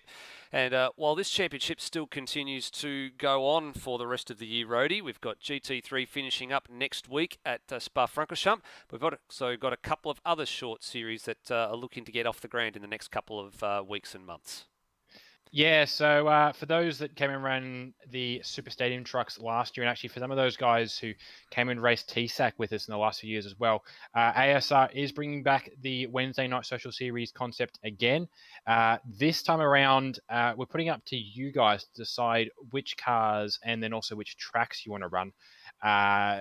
We're not suggesting that we don't know what we're talking about, but it does help to tailor the series towards the guys who are racing in it. So if you want to do some Wednesday night racing that you have already this year, or had a bit of a time off, I know people like Cracker and Scott Murrell. If you haven't been watching, Scotty, but good to see you back again, and we haven't seen you in a little while. Wednesday night racing will be open again. As to the time slot specifically, we're not too sure yet. We'll see on where we're at with drivers, but the voting process has opened for car submissions. I've seen a few submissions in already. That will be closing on Wednesday night, and then a new poll will be going live from there. Within the next about month or so, we're going to have the cars submitted, tested, and selected, and the tracks submitted and selected, and we'll have a series going probably by the start of August that'll crack on in the second half of the year. All right, fantastic. Great to hear that the social concept is still alive and well. And I'll be looking forward, I think, to seeing we've got the RF2 GT3 series getting up and running again a bit later in the year. I think it's sort of going to happen in around about maybe late July, early August, I think is what they're looking to do. There's still a little bit of tweaking and things to go on and sort out for that one. But I'll be looking forward to seeing how that all pans out when we get that up and running. Be the first, actually second of the RF2 series that ASR has run over the course of its existence, and I think it's a direction that we seem to be going in the future as well. We're doing a little bit more of them. All right, qualifying 2 about to get underway for tonight's second race. As I said at the beginning of the program, Rody, if you look at it based on pure numbers and the amount of number of races that we have in the season, irrespective of length and format and everything like that, there's 22 in the season. By the time we finish racing tonight, we will have knocked off half of those races. Yeah, and every time you bring these stats up to me, it just throws me for a loop, because we were a third of the way into the season, but I think round 3, which absolutely befuddled me because it was a month and a half into the season. But it's just the way the numbers work, and it's just the way we sort of front loaded the season, both in some of the triple header races coming fairly early with some of the shorter tracks, and we moved some of the bigger sort of more endurance length tracks where they're running endurance length races. But also with the big break we're going to have in the middle of the season for the Enduro Cup, which is another thing that will be coming in the sort of July-August bracket. I think liveries are due in July, and entries are due in then as well. So we've seen a couple of entries that are sitting there for that, but make sure you get yourself in nice and early for that, because that will creep up on us as well. But yeah, we're already coming up to halfway through the season, which time flies. And halfway through the year, we probably should add as well. That's the bit that scares me the most. It's not just halfway through the season, it's halfway through the year. This year is going at an absolute stonking pace. No wonder we're all tired, and no wonder we all can't remember what happened yesterday, because it all just feels like it's going so fast. Well, we're on the run for quality 2. You can see the sun's starting to set a little bit here at Barbagallo Raceway, and as we go into turn 4 qualifying number 2, let's go on board with Daniel Cox in the Envoy Super and Anson Motorsports number 94. Into turn 1 we go. Some drivers use third gear through here. Depending on the ratio, you might even want to use second and get a decent launch through here. Up into turn 2, turn 3, up and over this rise. There's a little dip here, and then you want to get it tucked in nicely for turn 4. We're going to use a little bit of curb here at turn 5. Feed it out over the white tarmac stuff. Coxie was actually quite liberal there, didn't really go out all that far. And then downhill into Cold Corner. Turn number 6, or the bowl as they call it, and then you come up and out the other side, climbing up the hill to the second sector split. Coxie's done it at 38.6, then over the rise, down the hill. Got to get your braking marker absolutely spot on. You don't want to take too much of this inside curb. We've already seen the results of that. Coxie's a little bit sideways in the final corner there. Get and use the outside motocross boom, and then on the run to the line, and that's a 55 flat. That's not a bad lap. One thing to note for these times is they would not be as fast theoretically as the first time out, because there hasn't been an hour's worth of track rubbering up done by the cars. That said, another thing as well, it's going to be later in the day, so potentially track temp a little bit cooler, and therefore a bit less receptiveness from the track as well. Already a little incident down at turn number 1, I think as well. I'm not sure what's happened here, whether Braxton Stancliffe has been turned or something happened here, or whether he just did this of his own volition. Let's have a little bit of a look on the old Outwell Broadcasting replay. He's locked a brake, he's gone in a bit deep, and he's then come back onto the course and been unseated by Is that Cole Warwick? Yeah, it is. Colin Warwick, number 50, yeah. 53 is Cole Warwick, yeah, so he's been unseated from playing from there. So a little bit of argy-bargy there. Probably, I'd say, an unsafe re-entry. Yeah, Maybe a low-grade unsafe re-entry there. Probably didn't look great. But it is early days in quali. Still got plenty of time to go back out, but he's gone back to the pits, got a fresh set of boots, and getting ready to go again. Yeah, another car I just caught as well. It was Will Devonish, who managed to find the one of the new light poles hidden behind one of the tyre bundles, thankfully, so he didn't wrap his car around it. But coming on the run into the bowl on the inside, there's a light pole wrapped with tyres, and as we're on board with Braxton Sandcliffe there on the run down to the corner, just saw a black and red Mustang just looping itself off into that tyre bundle. So he's got another run in this session as well. We've still got 6.5 minutes left. We've already got 15 drivers setting times, but it just doesn't feel quite as frenetic as it was in Q1. No, actually looking at the track map on asrleague.liveraces.com, it actually shows that everybody's relatively well spread out at the moment. There's nobody really trying to get any form of draft assistance from anybody else. There is that little type that wrapped around the pole that you're referring to there on the side at the bowl for the light tower, and Devonish about to go again. Only driver's not on the track at the moment, Lewis Wedding, currently P3 with a 53. What's he done there? Actually, my live timing has just gone off the screen because it's 54.205. Thank you very much. 54.205. I'm going to sort that out now so I can actually see the lap times. So he's actually now just been usurped by Tim Redmond to the tune of 0.2 of a second. And the other man who was not out on the track was Peter Thrower, but he's also now been joined by Phil Boak, as actually Redmond is up at Sector 1 split on everybody's time, which is a bit of a surprise. He's actually gone and done a purple first sector, 18.666, best sector purple sector we've seen all night long, and he's up by a fraction now. Lost some time through the middle sector, 19.13 for Redmond. This would be a hell of an effort if he can hold it to the line here. Can he go into the 53s? Yes, he can. Not to the top, but to the front row. Lost out in the last sector, but that's a very smart lap time from the 43 pack and save machine. And he probably knows what he needs to do. He knows where he's going to put the extra tenth and a bit up from.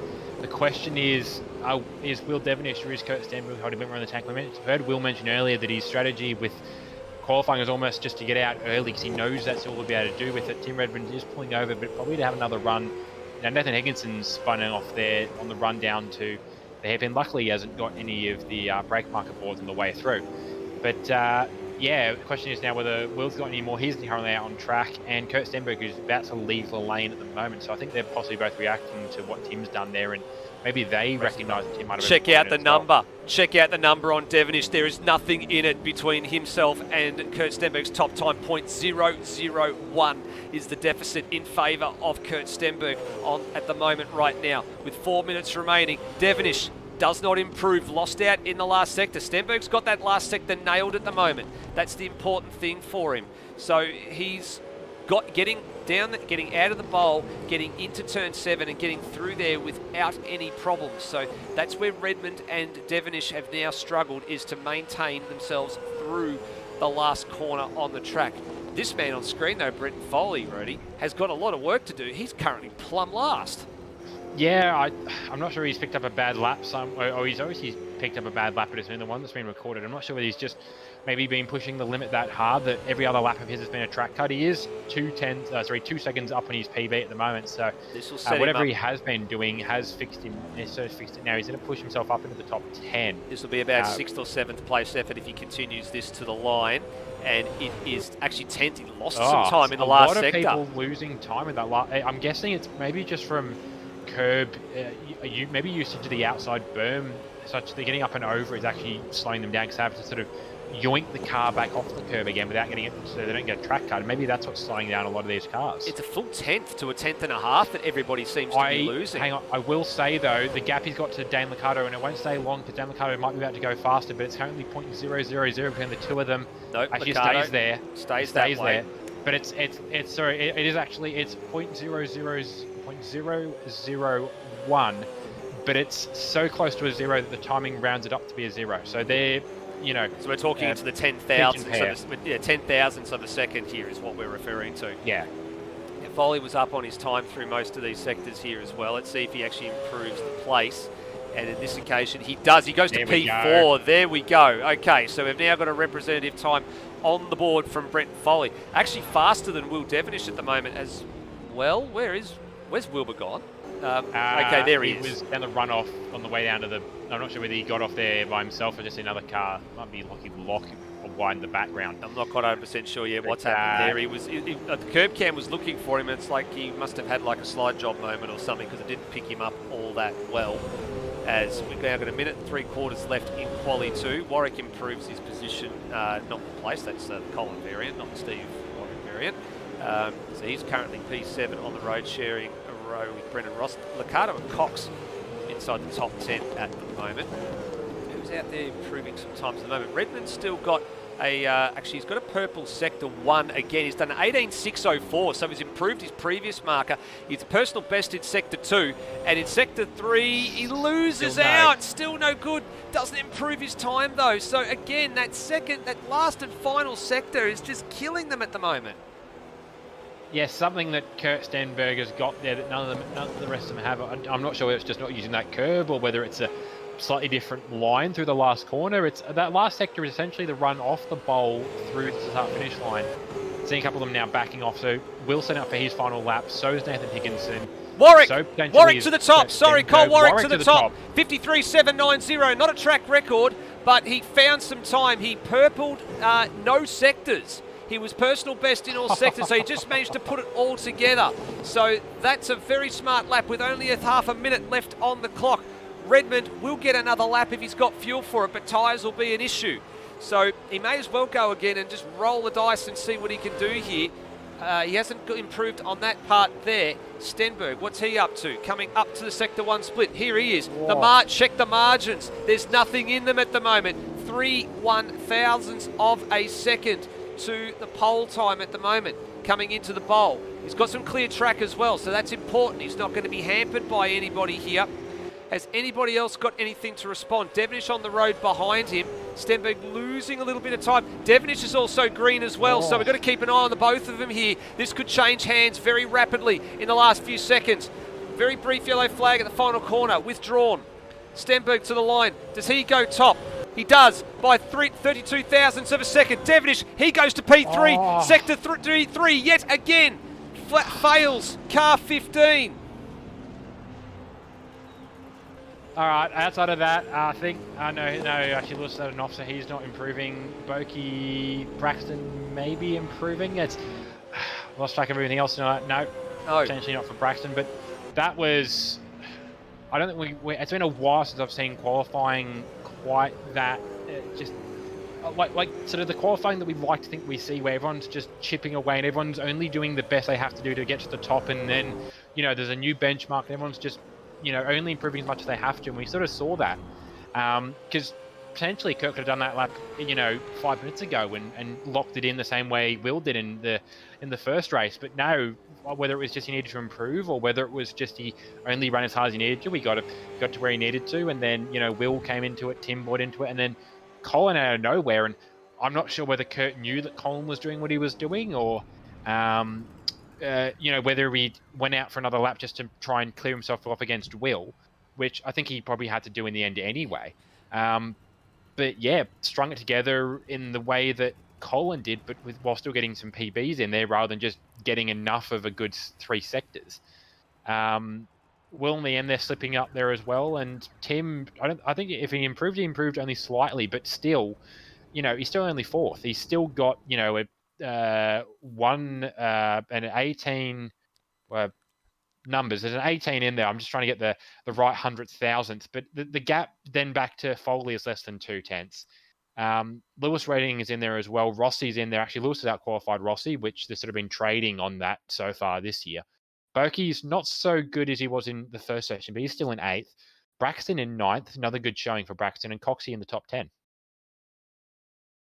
You're not wrong there. I'm actually just had to go back and just check the lap records there, because Stenberg had done a 53.758, and unfortunately for him, Devonish's 53.732 from quali number 1 earlier tonight still stands to track record, but nothing in it. Stenberg did improve his quickest time, though, because he did a 53.768 in Quali 1. He's done a 53.758 in Quali 2, so he's improved by a full 100th of a second over his PB lap time. But that's a stunning qualifying session, and the field spread's only 1.3 seconds in that one as well, so there's not a lot in that at all, Rody. That's definitely probably one of the top qualifying sessions I think we've seen all season long. Yeah, the field spread has an asterisk to it in that the field spread is best represented as a percentage rather than as a round number, because longer tracks you're going to have a larger second gap. But all things that are even putting in percentage forms, that's still probably one of the tighter qualifying sessions that we've seen so far this year.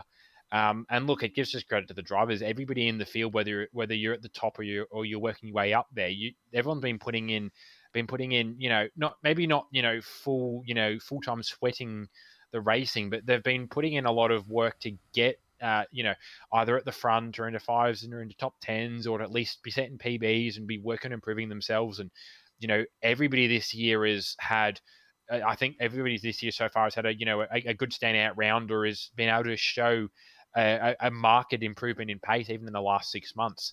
And this is the end result, especially with Barbagallo. It's a really good track for this as well. Short track, it helps that there's very little places that if you get it wrong, or there's very little places to lose time, because there's so few corners. That does mean also that if you stuff up one of the corners, you lose a lot more time relative to everyone around you, because there's so few places to make that back. But no, that was like full edge of seat qualifying, which I don't think the qualifying's been good this year, but I don't think we've seen something like that for a while. Yeah, it went right down to the last sort of minute of qualifying as well, which is what you want to see. It's like the old Formula One last 2 minutes. I think is like the happy hour of qualifying session 3.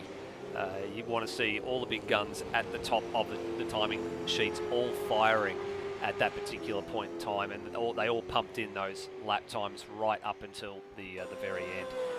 As we go into a very short practice period for warm-up before we get into racing for the night. Now, I also went back and had to go and double-check on some other records as well, because the fastest lap of the race we had in race number 1 actually went to Cole Warwick of a 54.350, 5/100ths of a second slower than last year's track race record held by Luke Rosella at a 54.300. So there's a lot of trading of lap records and stuff going on here tonight, or getting very close to the margin. A lot of drivers in quali there have gone under the old marker, which is fantastic to see. They've all come up a little bit, just that everybody else has raised the bar just a little bit more. And ultimately, we've now still got one record that we could potentially break tonight. So if I have a look actually at the old race lap record, it's now a 53.758 held by, 732 held by Will Devonish. But just having a look at qualifying number 2. So Stenberg, Warwick, Devonish and Redmond all under the 54-second bracket mark in quali number 2. And if I have a look at quali number 1 earlier in the night, which was when the race, the new record was set, it was just Devonish and Stenberg. Warwick was there or thereabouts, 54.010, and Redmond 54.050. So they found a 10th or 2 in between quali sessions, and on a slightly greener track as well, which is absolutely amazing for what they've been able to achieve to get under that 54-second barrier. Yeah, it's interesting as to I say a greener track, it might have actually suited the cars potentially. They don't have to maybe tune around the track temp. I know with race 2 of Dev Series, the one thing I do remember for Dev Series is race 2 used tyres for everybody that was running, because we sort of set ourselves off with race 1, which is slightly cooler track temp, and then the track headed up for race 2, and we were all having a bit of a panic. It wasn't so much a point that the tyres were going to go, but definitely strategies we'd had of bringing their ARBs or any roll bars back to a more of a pace setting partway through the race, because the tyres were going to come down, had to be abandoned because the tyres were wearing that fast that if we brought them down to be grippier, we'd lose the tyres completely. But yeah, it's potentially that maybe with a slightly cooler qualifying session compared to Q1, they've been able to tune their cars around their track temp. And Yeah, another thing as well, and look, credit to AMS if simulates that far, but if with the track temp being cool, the air temp's cooler as well. That's sort of a direct correlation with each other. Cooler air into an engine means it performs a little better. And I would not be surprised if that was simulated as well. So potentially cars had a little bit more power on tap, or at the very least. And we've seen it with a couple of drivers, Lockie Locks being one of them so far this year, that's run into overheating engines. The engine is just running in a happier range, so things are just more optimized. Yeah, well, it looks like that might have been his reason for his exit in race number 1, unfortunately, this evening as well. That he did say he had an overheating thing as well, but maybe it's like the candles on his birthday cake. Maybe it just got a little bit of a flame lit going, and that was the end of that. I actually wonder, he actually just vanished from the server and has come back in, so I'm wondering if he very quickly had to go and blow out the birthday candles on his cake. I'm just wondering, what do you think he would have wished for, Ray? Do you think he would have wished for a top 10 finish? Would maybe that be what he'd be after? I don't know, to be fair. I don't catch up with a lot of my drivers outside of race nights, which are probably something I need to fix. But I think in the short term, he'd be happy with another good result. I did just check the logs. He actually left just to make sure his wheel didn't do any funny things like his wheels made a habit of doing so far in Supercars and also Dev Series this year. He got lucky last time in Dev Series. It reset on him and broke on him as he was entering the pit lane out of the last race. And you caught it on broadcast perfectly. With the wheel disconnected, the pedals stayed in the same position. He accelerated down pit lane, he ran into another car, and then vaulted the pit lane. So hopefully, if it's going to go on him, it's something similar to that rather than midway through the race, because he's potentially going to risk causing more damage in, which he doesn't want to do, but he just wants to go there and have a good run. Yeah, I agree. He just wants to, finish the race. I think is probably the order of the day here, as we get ready to go racing for the first time in ASR Supercars history under lights. And as we bring up the images here, there you go. You can see the floodlights are on. The night sky is starting to unfold with sun's going down here on the west coast. And, geez, doesn't it look a peach? It's come out really beautiful, and credit to the guys in the ASR modding and track creation team. I know Nathan Higginson's done a bit of work on this. I believe you've had a hand in this as well, and Rossi and Lewis Wedding, and the guys that put the work together on the tracks have done a really good job. It was a bit of a bold concept, bringing night racing into Supercars, but even just looking at this car set on the grid, it's definitely paid off. Yeah, for the moment, I think it has definitely been the piece, as the last few cars just waiting to get into position, just waiting on Lewis Wedding. I think in his customary way, he is always likes to be sort of last to the grid. And now here we go for the second time here in tonight's racing. Rody, let's have a look at the grid. Alrighty, starting from pole is Kurt Stenberg for Trans-Tasman Racing. Good run for Kurt, finally knocking that mocker of not winning at Barbagallo in AMS 1. Hopefully, for his sake, he can repeat it again in race 2. Second will be Cole Warwick. He's got a lot to come back from after cooking the engine in that first race. Will Devonish starting from third. He's got a bit of work to do to get past the two in front of him, with Tim Redmond back there in fourth in what's going to be a very bright banana yellow pack and save machine at this night race. Brenton Foley in fifth. Keep an eye out for this car. It's going to go missing with the very dark blue of it, with Lewis Wedding in sixth versus Pixel Sim Sports Commodores. Seventh is Brendan Ross, the second of the Pixel Sim Sports cars, with Phil Burke in eighth. This pink car is also going to stand out. Ninth is Braxton Stancliffe, the sole Kiwi Sim Sports Stancliffe entry for the rest of the year as it stands, with Daniel Cox in 10th in that special chrome finish Envoy Super Commodore. 11th is Nathan Higginson, another car that will stand out with the bright green, with Dan Liccardo in 12th. 13th is Cam Rutledge, second of Series Motorsports Mustangs, with Lockie Lock in 14th, with the number 16 birthday balloons on the bonnet.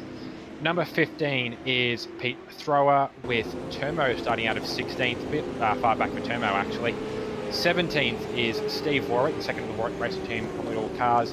18th is Taipan, and not making the start because unfortunately he's had to drop out is Ben Hall. Yeah, so one car further short in this race than we were in race number 1. So we were 19 in the first, so only 18 cars taking the field for the first ever night race here, as they all come down to the line here for gridding up procedures. A couple of drivers just a little bit short in the box, just waiting on their counterparts to move a bit further forward. There we go. And a couple of cars are angling a bit further back there. I think actually everybody into position fairly early, so that's really good. So away we go for the first of the night races we've ever held in ASR Supercars, and it starts right now, and the whole shot goes to Cole Warwick. He gets the launch that Stenberg did in race number 1, and then Redmond goes through as well. Devonish loses the spot to Lewis Wedding on the run there as well. So already some changes afoot at the beginning of the race, just like race 1. Yeah, I saw Braxton saying at the back end getting escorted wide. Tim Redmond actually really putting the elbow for Kirstenberg this early. I think the inside of the track is just a bad place to start, because it's twice we've seen bad starts from that front, from the first grid position. Kirstenberg now sitting in 30, he's having to fight back with Tim Redmond. Lewis Wedding actually trying to buy a pass, and he's actually almost made it on Will Devonish, which all this is just giving Cole Warwick a bit of a chance to try and pull away at the front here. Yeah, there we go. As we go on board with Will Devonish here as well. He's trying to make the move on Wedding down the outside going into the final corner. Is he going to get the job done? Is Lewis going to escort him a little bit wide? Lewis sort of leaves him a little bit of room here. Devonish has to file back on behind. Look at them all bumping all over the back of the curb. They've all trying to sort themselves out here as Stenberg now gets the pass done on Redmond, as Devonish still tries to hang tough round the outside of the 888 Commodore. Yeah, he tried to dive in the end at sort of the last second there, and Lewis, I don't think was even planning for him to be there, sort of understeered into him. They're still going pretty well. Their battling has actually managed to break them away from the rest of the train, and they've got a very busy train behind them. Brendan Foley, Phil Boak, Brendan Ross back in there, and then Dane Liccardo is the head of the next group of cars. Lewis Wedding actually having a look at Tim Redmond almost here at the bowl.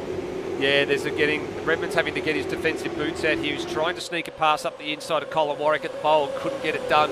Left himself potentially vulnerable to Wedding coming down the hill, as Stenberg now goes to the lead of the race, and the 53 is basically a cork and a champagne bottle here in all the right spots, unfortunately for the cars behind. And have a look at this train starting to form already behind the race leaders. Very tight pack early on. This is what it didn't get this tight very, very early on in race 1. It's very tight now. Yeah, I wouldn't be surprised if we catch any safety car at some point. This is going to be some very energetic racing. Lewis Wedding has got a full head of steam going. He wants to try and bind us something here. Cole Warwick, no, I'll come back to that thought. But Tim Redmond's trying to bind for a pass here. So is Lewis Wedding. Will Devonish is still trying to get back, basically to Kurt Stenberg. And he's not going to get there anytime soon. Lewis Wedding can put the big block on when he wants to, and this is one of the times where he really, really wants to. He's got bigger aspirations than 4th. Brendan Foley trying to bind as well, as I said. And yeah, Will Devonish is just going to be building a head full of steam at the moment. And I'm not saying he's actually going to cause it, but he's right there trying to get past. And there goes Foley. The door for Foley to get through. So he's just slipping further and further back, unfortunately, at the moment, Will Devonish, sort of getting trapped in his own head. He is, and there's a few other drivers down the field making some moves too. Braxton Stancliffe went through on Lockie Lock for 12th place, so that moves him back up the order. He lost 4 spots at the start there, Braxton Stancliffe, so he's got a little bit of a recovery job to do. And then behind Foley, you can see Brendan Ross, who's basically where he started, so too Phil Boak. Dane Liccardo's up 3 spots from where he started. He's into the top 10, and he was worried about this race because, of course, he's got one of those potato PCs that everybody keeps saying that they have, and that the night racing doesn't do a great deal for him. But have a look at him. He's inside the 10, ahead of Higginson, and then behind him comes Daniel Cox, and he's putting the 00 Commodore under some serious pressure at the moment. Yeah, as I said, definitely an old head on young shoulders there for Coxie. He's got a bit more of the car discipline that he can at times struggle with, so all he has to do is just sit there and he goes rear bumper, and he might be able to pressure he go into making a mistake at some point. We've also got Braxton Stancliffe buying in the back of this. Well, Braxton was tipped out within the first corner on the inside. I saw his bright red car basically on the pit exit road, so he's got to recover as well. He qualified in the top 10, and he's currently putting a big send on Coxie. That's a big lunge. Massive lunge at the bowl. Actually nearly skated it out the other side, but somehow he managed to gather it up. We're on board when he went for the lunge, and I thought surely he's not going to pull this off. Well, there he goes, using up those soft tyres while he's got the opportunity to do so. He knows he's going to have to stop at some point, probably around the half distance mark based on the last time. Now looking at Nathan Higginson. He's also probably thinking, with again a cooler track temp means that the softs will last a little nicer. So if you want to, you can afford to push them harder than you did in the first race. And Braxton, he's got places to be, so he's looking to get back in the top 10. The only thing stopping him at the moment is one of his indirect team cars, which is the bright green and black Autodesk Commodore. Well, Foley's starting to be a little bit of a roadblock here. Devonish has actually Dan lost Liccardo. another spot. Look, Liccardo spilt. Liccardo out of business. Actually, is he out of business, or what's happened to him? I think he's gone? I think he's gone. Yep, I think his PC might have actually just crashed. I think that might be what that one is. He's not registering any sector splits, and he could be gone out of this one. Even if he comes back to it, he's going to be right unhappy. We'll get to that in a second. Well, here we go. Here goes Lewis Wedding down the inside of Brenton Foley for 4th place. Now, Devonish, what's he going to do? Is he going to make it 3 wide on the run to... No, surely not. Surely not. No, surely not. What happened there? What happened? Cole Warwick was off the road as well. So, geez, that's a free kick for all of them. Yep. All right. That swings and roundabouts. Lewis Wedding won't be happy with that. Cole Warwick, I'm not sure if he put himself off there or what happened.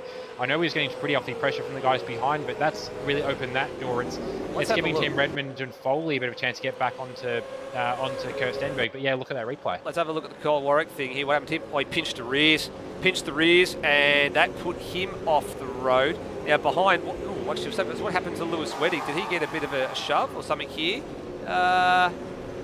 Yeah, I think that possibly is a little bit of rubbing between Devonish and Lewis Wedding. So that one's not going to go down well in the ASR admin chat after this one. No, I think yeah, we called it right at the moment. You're never going to make that 3 wide there. And just confirm, Dan Liccardo is now out of this race. Just saw a Steam notification for him getting back into the game. So that was his game, packing it in, unfortunately. He's not going to be a happy chap because he was running quite well, actually. And I think he was looking quite looking forward to this night race. He was here for the private testing to ensure that this was going to be PC friendly. Obviously, I need that as well, being in the broadcast booth. But not sure whether he maybe just pushed things up a bit too far or something else has come into Dan's race there. But yeah, he won't be happy with this one. No, he won't be. And Rossi now won't be happy because he's got a CRE Motorsport Mustang all over the rear of him in the form of Phil Boak as they come out of turn 7 for the 8th time in this second race across the line. And that train behind Brent Foley is starting to form again. Out in front, though, the lead 2 pair of Kurt Stenberg and Tim Redmond, separated by a second on the track. That's a fairly stable margin. They were actually pretty close on lap times, 54.83 versus 54.89 the last time around. And just swinging a little bit, a tenth in Redmond's direction in terms of the lap timer on the Sector 1 split this time around. So there's a little bit going on there. There's a little bit more argy-bargy going on behind them, though. Foley was very wide. Devonish has now munched his way through to P3, and now Warwick wants to try and go with him down the inside here at 7. Yeah, Foley ran a little wide there, which really opened it up. Cole Warwick still trying to move on Will Devonish at the bowl, and it's sort of 6 of one after the other played into that one. Will Devonish ended up being the better one off. Cole Warwick's not giving up on this one, though. Neither is Foley. He's going to really run it hard for Cole Warwick. He has now let him through there. Sort of had to at that point with where the corner was going for him. He is still probably of a pace where he could crack back into this again. He's not too far to the back of the train, and Cole has just got a bit of a slide, a couple of slides actually coming through here. So with a clean run, Foley might still have a crack at him, maybe down the last corner. And he might actually benefit from Cole, who's already trying to make moves on Will Devonish this early. And if they battle as hard as, well, they want to battle essentially probably, or at least as Cole wants to battle, try and get the pass on, it's going to bring Foley and even Ross and Boak back into this as well. Yeah, it slowly is. And at the moment, Foley's got a couple of car length gap over Brendan Ross and Phil back behind him, who's a bit wide though at the final corner. That sort of helped him a little bit though, sort of keep in touch with the Blackshaws number 53 on the run out of that corner. And now Will's a bit wide, and I was about to say Warwick wasn't as wide, but the door was left very much open for Foley to say thank you very much. Yeah, no, I think they both contact. And some contact there, just to give him a bit of a nudge there, just to get him out to try and unsettle the 074 of Foley. That could have ended very, very badly there. Had Foley had gone around the other way, there were cars that would have been piling into that one if he had been perpendicular across the track. I think what happened there possibly for both Will and Cole to different degrees was a pinch brake, probably pinched rear. Foley's still making this a big fight, actually. They're bringing Ross into this definitely now. You know, Foley probably not too much a fan of the contact that happened over and under towards the hill. He's going to get an over under here. He's not quite going to get the run this early, but he might still be there. Could be a bit of slipstream and maybe get something coming through turn 1.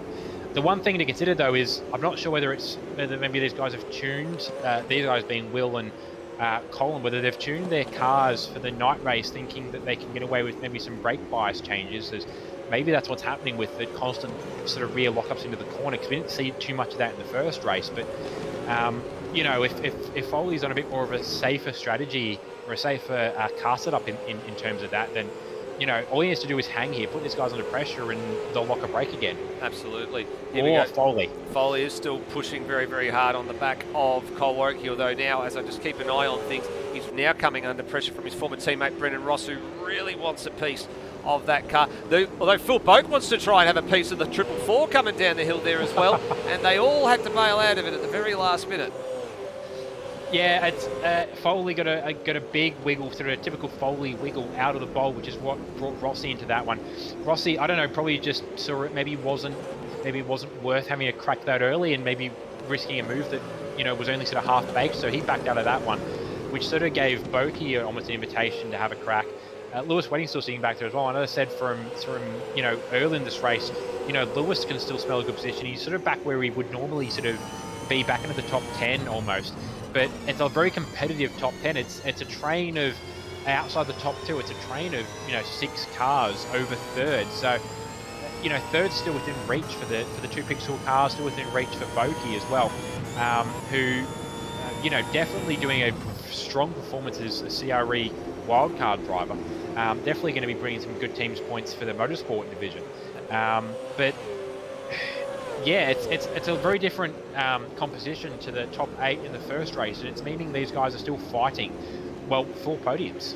It is, and we're getting close to the pit stop window now as well, if you do want to take a stop. So that's the important piece to factor in here. There's going to be some overcuts, and there's going to be some undercuts, I think, going on here. So the guys out in front are probably safe, but in this little battle group here of Foley, Ross, Wedding, Phil Boak, possibly maybe throw Cole Warwick into that equation as well. Somebody's going to get jumped. That's what I'm looking at now, is who's going to jump who's going to pull the trigger first. Last time out it was Cole Warwick. He went at lap 16, which is about a lap short of half distance, and then he was able to make that work. Unfortunately for him, he then blew the engine a bit later on in the race, but that seemed to work for him. I'll be keeping an eye on what he does in the next couple of moments, as they're all sideways over the final turn and the outside of the final turn, heading to the finish line. Yeah, tyre life, even if it is cool, we're starting to play into it for these guys. A bit of another wiggle there for Foley. His rear tyres, unsurprisingly for a Foley car, are not liking him much right now. Brendan Ross pretty comfortable there as well. Just sort of sitting there waiting, watching, to seeing what Foley gets up to, and probably sort of maybe sitting back. Maybe doesn't quite have the pace to pass and pull away from Foley, so he's just have to sit here for the moment and sort of maybe let Foley hand a pass to him. And yeah, Phil Boak, Lewis Wedding still tucked in there as well. Just looking to see now, we're getting close to sort of pit window, especially if the tyre life can be a little longer. With the cooler track temp, the top 2 cars have not pitted yet. Will Devonish runs around, Cole Warwick still runs around. I think they're all going to go around for this another lap. Yeah, they are. Another bit wide there for Foley again, which is, I'm not sure. As I said, I thought Rossi was sitting there waiting, watching, but he's, every time that Foley gets a wiggle, he's just buying in a little bit closer, and without even planning to, he might just make a lunge for a pass here in the next lap or so. Yeah, he might. We've actually been keeping an eye on what's going on a bit further down the order, and here goes Higginson down the inside of Cam Rutledge at the first corner, and that's a pass and a job done there as he's trying to stay with the 237 and Lockie Lock here, heading up the hill in towards, as you said, the pit stop window. Probably due to come up in the next minutes. Lock wide. Here goes Higginson down the inside at 4, but he's got to hang it around the outside at 5, and Lock's going to let him make it work, and he does. They get away with it, although Higginson has to skate through the grass. That would have given him a track violation for that one for sure. There's no way you can make that one and not be picked up for a track cut there. And he at least gets the spot for the moment, leaving the 237. I was about to say, I thought he was under pressure from Rutledge there, but he got a poor drive out of the bowl, and he's now vulnerable to thrower. All right, so that answers the question. First of the pitters this time around is Lewis Wedding in the end of lap 16. So he's in the lane and actually just coming up to his bay now. So he is in the pits now. Everybody going through on Lewis. We're keeping an eye just to see what he is up to and when he comes out. Leaders are now currently coming down the hill, and here he is leaving the lane. So he's going to be comfortably still on the lead lap. He'll have margin, and out at turn 1, where our leaders happen to be coming around the final corner now. Yeah, so he's got enough for margin to work with. Cole Warwick in. Very late to the lane there, but he's made it in. Yeah, that's a late decision from Cole Warwick. I saw that in the background. He's now come into the lane, and everybody's starting to react here. Now, the sequence, the way this went last time out, when it all went down, was Cole Warwick went first, Kurt Stenberg was next, and then Redmond and Devonish came. And then Devonish came after that, and then of course Redmond got the benefit of the safety car coming out to have a stop there. It's a yellow flag I'm just noticing at the final corner. That'll be for, I think, Lockie. Oh no, no, it's not. Wide. No, it's not. It was actually Taipan. He was actually out in the. He's gone now, and unfortunately, I think that is the end of him. So we might actually see if we can pick that one up on the replay there for Taipan. Here we go. And I think, has he locked a brake or something? He's just gone straight off. We were warning, and yep, lost the wheel. Now, we did say we were expecting people to go off here at some time during the night, Rody. We've now seen 2. We've seen Foley in race 1, and we've seen Taipan in race 2. Yeah, and that's a shame for Taipan. It's one of the few unrecoverable incidents is having a wheel fall off the car. Yep. He was running pretty well, sort of towards the back end of the train, but he's in as a wild card. He's not a regular Supercars combatant, so about as good as you can sort of set yourself as a goal to be running. And he was running clean as well, which helps. But yeah, it's a shame for Taipan. Still, it's good running in race 1, and even just being here in general is a good sort of blue check mark for you as a driver in the Dev Series, being considered for a promotion or for a wild card up to the main series. So there's a few drivers coming into the lane. Race leader here, he comes into the lane, and Redmond reacts to him. Reacted fairly late actually as well, and they are both. Devonish as well. And Devonish is covering it Brandon too. Ross slides it in, but he's in. So all the remnants of the top 8, which is these 4 cars, are in. Yep, Boak coming as is Boak. Boak is coming as well. Termo's going around. So Termo's going to lead the race here, and he will chalk up a couple of a lap or 2 here. So what strategy is Termo on? Let's see if we can figure that one out, Rody. He's probably just on the pit the 2 cars separate, so there's no stacking strategy. Would be my guess, if nothing else. Well, I mean, he would have been able to come in now, and he would be getting into his bay as the car was leaving. Now, Warwick has just set a fastest lap on the race to 54.507. Still comes out behind Stenberg and Redmond, but he is in a net third place here, Cole Warwick. He actually has jumped Will Devonish by stopping a little bit early and making that undercut work. Oh, sorry about that. No, he has. It's worked out pretty well for the guys so far with the strategy. Yeah, so corrected the order now. It's sitting Kurt Stenberg, Tim Redmond, which is how we saw it coming into the stops. And then Cole Warwick, Will Devonish, who I think maybe gained slightly. At least he's got some clean air now to work with, rather than having to battle so hard. Foley is then another 2 seconds back with Brendan Ross right behind him, which is sort of about where we saw it coming into the stops.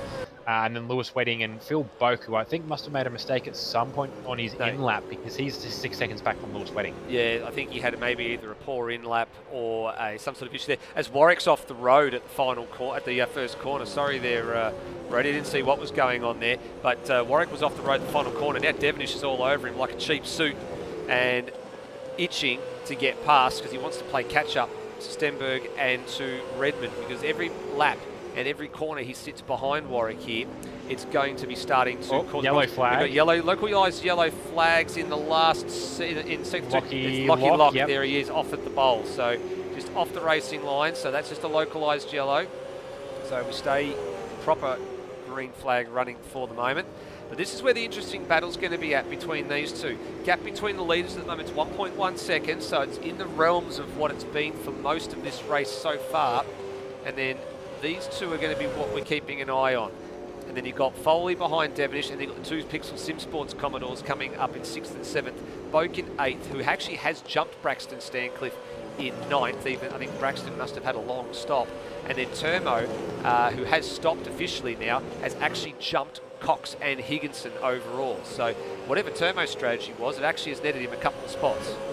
Yeah, maybe just having the clean track running. I suppose everyone else pitting around and gave him a chance with the, sort of the last gasp of the softs to have, you know, rather than maybe the plan was also just to save tyre in the mid stint so that he could have a crack at the end where he knew he'd have some clear track to work with. But whatever he's done, it's worked out at least sort of in his microclimate. And yeah, now up into a top 10 position. There we go. He's up closing on Braxton Stancliffe as well. Devonish down the inside at turn 7. Job Day's got to move it over really early now. He's got to make sure he moves it over and defends that inside line into turn 1. He doesn't want to risk this here. And, well, he played that one well, I think. He saw it coming and avoided the contact majorly, and that's actually a win for Devonish. Now he can set off in pursuit of Redmond, but he's got 3 seconds to make up over the next 12 laps. Yeah, I think from sort of where he was positioned relative to Warwick, I think he was maybe trying to bait Warwick into having a dive there because he could see it coming, and all he had to do was open the steering and let the car through. I think there was a bit of contact in the end, but it was only minor, just grazing contact as Warwick's gone past. He wasn't put there as a result of Will Devonish. It was all his attempts to try and get that pass sort of undone. And in the end, he's undone his own work and put himself back behind Lewis Wedding. It's cost him 3 extra spots on top of that as well, importantly. So for Devonish, he now has a clean run towards the back of the pack and save number 43 as Rodiov got a little bit of an interesting little bit of a look here at how this circuit actually is actually unfolding tonight. I want to take you for a little bit of a look here. Check it out. Have a look at how the sky's unfolding with the night lighting. Isn't it absolutely coming up a brilliant sight? I will say, actually, it's good talking about the night racing because it's the first time in a while, and it's amazing because I was here for testing. I'm pretty sure my game has just crashed, so I'll be back in a minute. But I've just some ambient shots here, having a look at how it's all unfolding, and you can see as Stenberg will come into your bottom of your shot just a few seconds time going down the hill. There he goes towards the final corner. It's working out quite nicely, I think, for ASR's first ever night race. I think guys can hold their heads high that they've done a pretty good job putting the track and everything together as the sun has officially set, and we are into the nighttime conditions here. Only a 35-minute sort of race, I guess, is what it is in terms of how long they're on the track for. The amount of time that you have to spend doing the laps here, that's what the rough math sort of says, with the pit stops sort of all factored in. For Kurt Stenberg, he's looking to go back to back here and pick up the second race win tonight. He actually is slowly extending his margin over Redmond. It's now out to 1.5 seconds, so he's just chipping away a couple of sectors at a time here. Coincidentally, keeping an eye on the fastest race lap as well. At the moment is held by Colin Warwick. Still a couple of hundredths of a second short of the race lap record from last year with Luke Rosella. So still a fair way to go before we see that record beaten. Actually, there we go. We've actually just seen it beaten on cue, almost immediately on cue. Stenberg pops in a 54.246, which is a half a tenth faster than that record that we saw early on at 54.3. So both records officially have fallen tonight. Yeah, so as I said, probably just the track temp playing into it, the air temp playing into it. Cars been able to run cool while still having warm enough track temp to actually get some grip and some pace out of it. And yeah, it's just coming on. And that's the important thing to consider as well with that run is that's not on a light tank load. Like they've only pitted in the last 5 laps or so, so they've got another 10 laps to go. So they're not quite at a full quali hot lapping trim yet on their fuel. So Potentially could go a little quicker. It depends on how the tyre life goes from here as well. But that's a pretty strong lap there from Kurt. That's an insanely strong lap from a race lap as well, and that sort of almost puts Redmond out of reach as well. The margin's at 2.3 seconds, and what I'm now interested in is what's happening behind. The last time around, Redmond and Devonish were actually pretty much dead match locked on their lap times, so Devonish isn't making any inroads here into Redmond. Visually, he thinks he's there or thereabouts, but it's not sort of coming to pass for him, as we've got our eyes on Daniel Cox, who's in the top 10 at the moment. Now, this livery on this car is actually flipped. It's the other way around from what we used to see. It's usually got the white on the front, the black on the back. But have a look at this. Just as it fades in and out of the shadows and stuff, and the car just starts to light up as it comes alive under the lights. Same sort of thing that we're seeing with a lot of the other cars with the chrome reflectiveness behind. So you can see Nathan Higginson's one of those drivers as well. The bright white on the bonnet with the Autodesk livery as well, as it sort of comes in and out of the shadows. It just starts to light up on the side there. So the guys that have actually put a bit of thought into some of their liveries are actually starting to see them really sparkle under these lights. It's not even necessarily the guys that put thoughts into it, but it's just some of the liveries, and I am now back in, thankfully. But some of the liveries that have just worked out well, it's just some of those colours that are either really good contrast colours or generally some bright liveries where the stuff that needs to pop has popped in a clean and efficient way. It's worked out. Higginson almost being one of them with the white down the side of an otherwise not quite a dark background, but dark enough. Actually, so that's just mine. But yeah, the white where it matters, even on the green, stands out quite nicely. And there is the chrome in the backing of the... I forget what the artwork is, but I did actually ask the Kiwis when I put together the script for the season intro. Yes. So it's on that as to what sort of art that is on the top of the car. But that's got chrome backing to it as well, so that's come out quite nicely. But yes, some of these cars have just so happened with the way this has turned out to come out really nice with the night lights. It has. The race has actually started to settle down a little bit. There's only a couple of battles on track that I guess I'm interested in keeping an eye on. The Higginson and Daniel Cox battle is one we're keeping an eye on. This one's starting to get a little bit interesting as well. So Brenton Foley is just ahead here of Brendan Ross, with Colin Warwick, who actually made that mistake bearing down on him. He's managed to get past Lewis Wedding, and Warwick's been turning lap times in the mid-54s. Foley last time 54.9, Ross 55 flat, Colin Warwick 54.4. So there might yet be a late change of position, not only for position 5, but if Warwick keeps it going, position 4 as well. So Ross will have to get his elbows out here to keep the Blackshaws Commodore at bay. I don't think Ross is afraid to at this point. He's got more than enough, or not necessarily more than enough, but he's got a good few laps that he can plan to this. He's got time, I suppose, to set him up, but also not so much time that he's going to have to do this for the next little while. Cole's going to run him pretty hard as well. I saw a bit of contact between the two of them on the exit turn 1. Cole getting a slightly better run out of the corner than Rossi, instead of leaning on the back of the 444 words about the team now. 444 Pistol Sim Sports Commodore. Cole's not going to make this easy for Ross. Ross is going to make it easy for Cole. It's going to be a fairly sweaty little duel, I reckon, for the last couple of laps of this race. Yeah, we're starting to get interesting right about now. We just had a quick look at Nathan Higginson making the pass on Daniel Cox at the last corner, so he's got that job done. So top 10 result for Higginson as it stands right now. Brendan Ross is going to have his ears full and possibly boxed in a minute as Warwick goes for the pass down the inside at 7, clean as you like. Rossi's going to have him back on the over and under if he can get in though. Now he's in prime position to hold that going into turn 1 and make Cole go the long way around. Little wiggle under brakes as it just sort of had a little bit of a compression lock going into the first corner, but he's managed to hang on to it for the moment. That's now allowing Foley to get away. Yeah, that was a beautiful little over and under for Rossi there. Combined with the fact that he just got a much better run off the corner by pulling that over under than what Warwick did running out wide. And yeah, just held Warwick out. Nearly washed wide himself at turn 1, but just managed to keep track. Cole Warwick, big dive now at the bowl. He has managed to make that work, almost like we saw with Braxton Stancliffe and Daniel Cox earlier in this race. That said, he has still left the door open as such for Brendan Ross. He's got a slightly better run. He's in the slipstream. Bit of a wobble there, actually, coming down the hill. We're not sure whether there's contact there or maybe just the air, even just playing a little bit with Brendan Ross's car there. But it has sort of taken a bit of wind out of his sails, talking about the air. And he's sort of now dropped back a little bit to the point where Cole's probably got this pretty comfortably sewn up. Yeah, I think he has now, and with only 3 laps to go Foley, I think, probably has enough of a margin in hand. He's got 2.2 seconds. Cole would have to really move heaven and earth to close that margin down in the next 2.5 laps to really make that stick. And even then, I think Foley would be quite happy just to sit where he is and make that 4th place his own.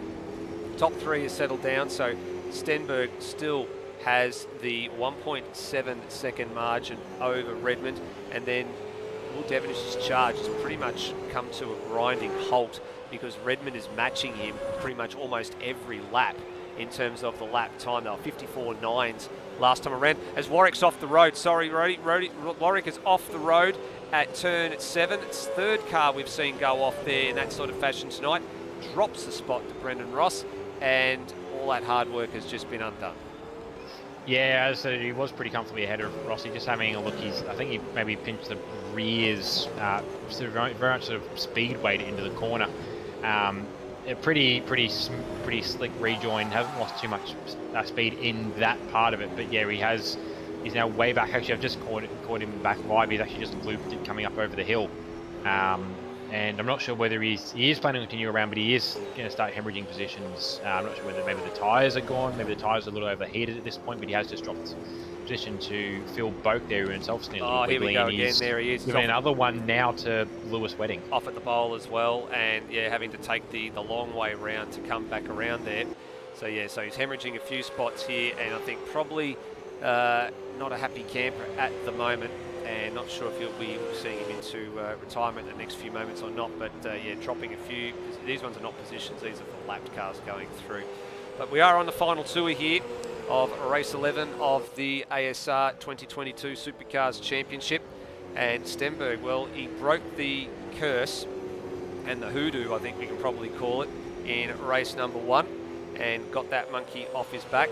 And now the TTR Commodore is going to go 2 for 2 here in Perth, and not only that, he's going to be the recipient of the victory of ASR's first Supercars night race. And here he goes to the line, and in a time of 31 3/4 minutes, he is the victor. And finally, I think we can call that for Kurt Stenberg a successful Perth round. Yeah, no, it's finally come to him, and yeah, there's a lot of firsts for him. His first win at Barbagallo. He's now got his sort of first sweep at Barbagallo as well, with both the race wins, and yeah, also takes home the sort of the I suppose not quite the honorary, but the sort of the words. The you've got to be there crown for taking the first race win in a Supercars night race at ASR. Yep, do. So Redmond came home second, and then Will Devenish settles for third. So again, leads a couple of points to Kurt Stenberg in the championship, so there'll be a little bit of a talking point for the CRE guys as to how they stop that moving forward, because it's been a common theme for the last couple of years. Brenton Foley home in 4th, so he's had a pretty solid outing this evening as well, Foley. And then Brendan Ross home for 5th, so he managed to get on. Phil Boak gets 6th place on his return, so he'll be happy with the return there. Lewis Wedding home in 7th. Termo up 8 spots, started 16th, finishes in the top 10 in 8th place, if you don't mind. Probably the drive of the day, I think, for my mind, especially in this race, having gained so many positions after that one. And then Nathan Higginson, he gets a top 10, he finished 9th. Braxton Stancliffe finished 10th. Cole Warwick at the end of that one faded to be the last car home on the lead lap in 14th place. I'm not sure how to tie go there, or what it was. He went a few wide. Possibly, yeah. He went wide a few times, and then he ended up almost lighting the rears up out of the last corner, getting into the line the last time around. So, yeah, hardware failure or potentially tyre. The way the car just looped itself, actually, I suggest possibly even a tyre failure. But not the end of the race that Cole wanted there. No, definitely not. And it'll be a bit of a strange one too, because he's actually finished ahead of his father, who was a lap down in that one as well. So that's a bit of an unusual one for the Warwick drivers. They'll have to have a bit of a debrief about that one. Everybody heading back to the lane here as well. So it's a night over for all of them. What a fantastic night of racing though, Rody. Actually, I'm just looking. I'm trying to figure out where Kurt Stenberg's going because I'm seeing a silhouette of a white ZB Commodore Yep, I through know. the trees. I know. I think I know where he's going. I know precisely where he's going. He's going off to celebrate. There is a hidden jump here at the circuit, and that's where he's going. The cameras are actually going to have some trouble picking him up here, I think. Actually, whoop! Oh, No, he's not. He's fallen off. He's fallen off the edge of the world. That's where he's gone. Actually, you know where I think he's gone? I think he's actually gone to his favourite viewing point on the whole circuit. I think that might be where he's actually gone, but they're going to have some trouble extracting him out of that one. We'll have to wait to get him back for the interviews. I think I don't know what we're going to do with him now. He's gone for a bit of a wander, as Lewis would say, into the boonies. Yeah, I'm not sure if he was going for the jump there. I think he did end up at the view spot, sort of on the run up the S's. But I'm not sure if he even made it back around to the jump in the time available to him. There's only sort of a 2 or 3 minute tick over period once the race itself ends. But no, in the end, very good run there for Kurt Stenberg across both races. And somewhat surprisingly and somewhat unsurprisingly, we've ended up with the exact same podium again, just a slightly different order. Slightly different order this time around, yeah. So, and as we finish under lights as well, we'll bring you up to speed just to see what the other night sky there. So you can see the sun actually would have set over to the west there as well, and then that's the night sky that we're left with under lights. So you can see the track ended up with a couple of patches of darkness, but even throughout everything there, it actually did end up being a fairly well-lit track for everybody to run around. So I'll be keen to get some feedback from the drivers to actually see how they actually found out how that circuit actually went for them about seeing it in the dark and driving. But we'll wait to see if we get that feedback from them. While they're here up in the interviews, actually, Rody, we might ask a couple of them what their feedback is, and I'm sure we'll get some other feedback throughout the night. But for the second time tonight, let's interview our Beyond Electrical podium trio. Alrighty, we'll go the other way around this time, I think, which means we're actually chatting to Will Devonish first. Will, maybe not quite the way you wanted that race to go, but you had some good pace there. Yeah, the start was a bit scrappy and then had some excitable cars around us, but yeah, tried to keep a cool head and got out in front of the pack, and yeah, it was just a matter of Kurt, Tim, and myself just ebbing and flowing for the rest of it. So yeah. Yeah, so you mentioned the first half of the race. You started off. You have to refresh me actually where you started from the race. You were third in the end, I think, starting off the. Yeah, you did start off third. Sorry, don't mind me. You started off third. You actually managed to get a better start. I almost, based on the run that poleman Cole Warwick got, I almost suggest that P1 spot's just a really bad spot to start from because he got an equally bad start. And then sort of walk us through those first few laps. Yeah, well, it was a slightly better start, but then like Kurt got about the same start I got last time, and everyone, as you said, everyone on the left-hand side just sort of streamed past us.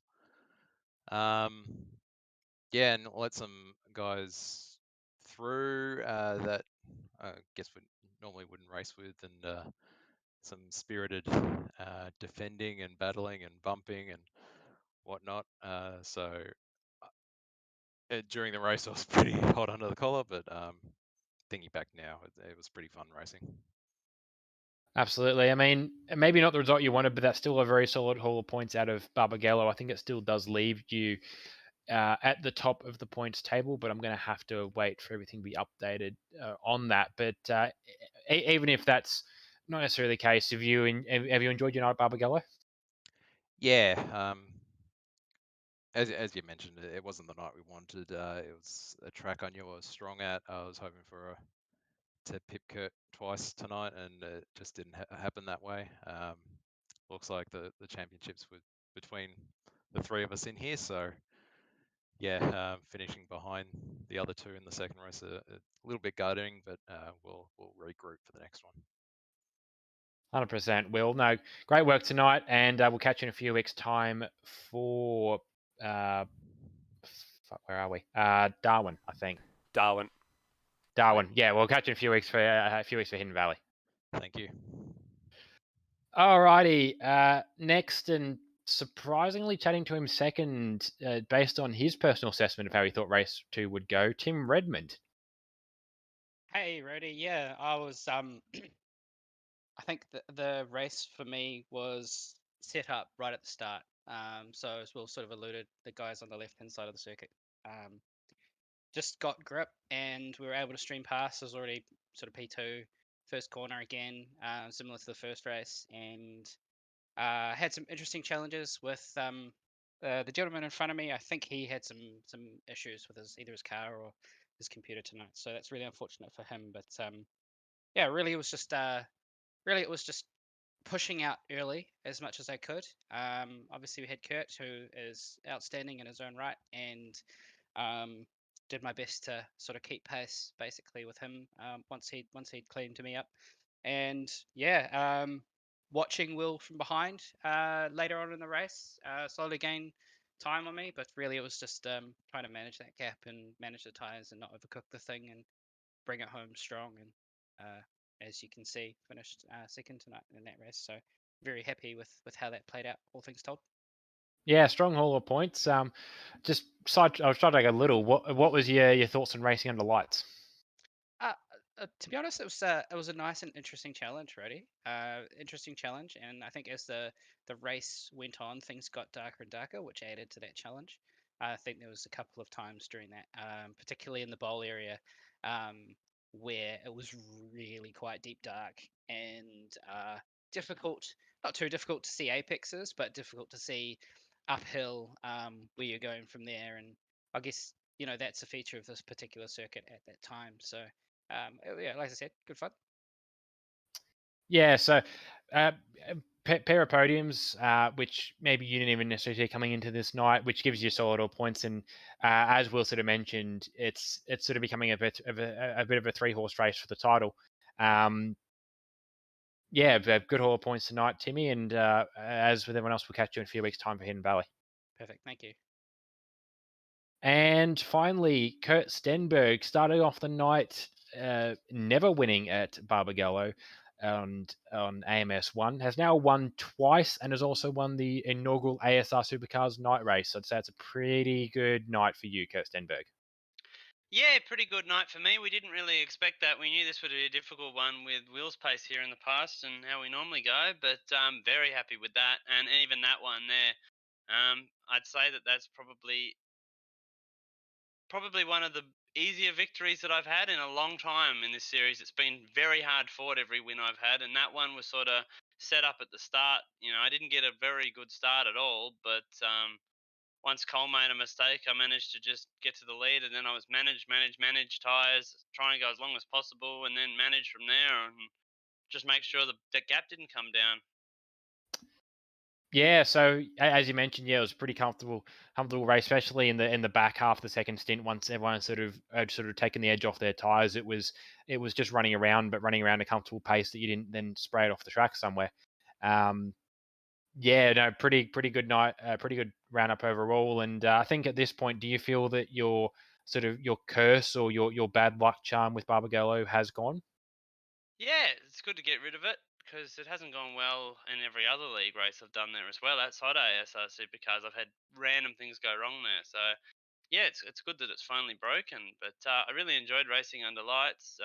That was really good, and I feel like my car came alive. The track's a little bit cooler, and it seemed to help my car, especially in tire longevity and just the way in which I could drive it. So felt a lot more comfortable even running the same set. So I loved it. It's excellent. Need more of it.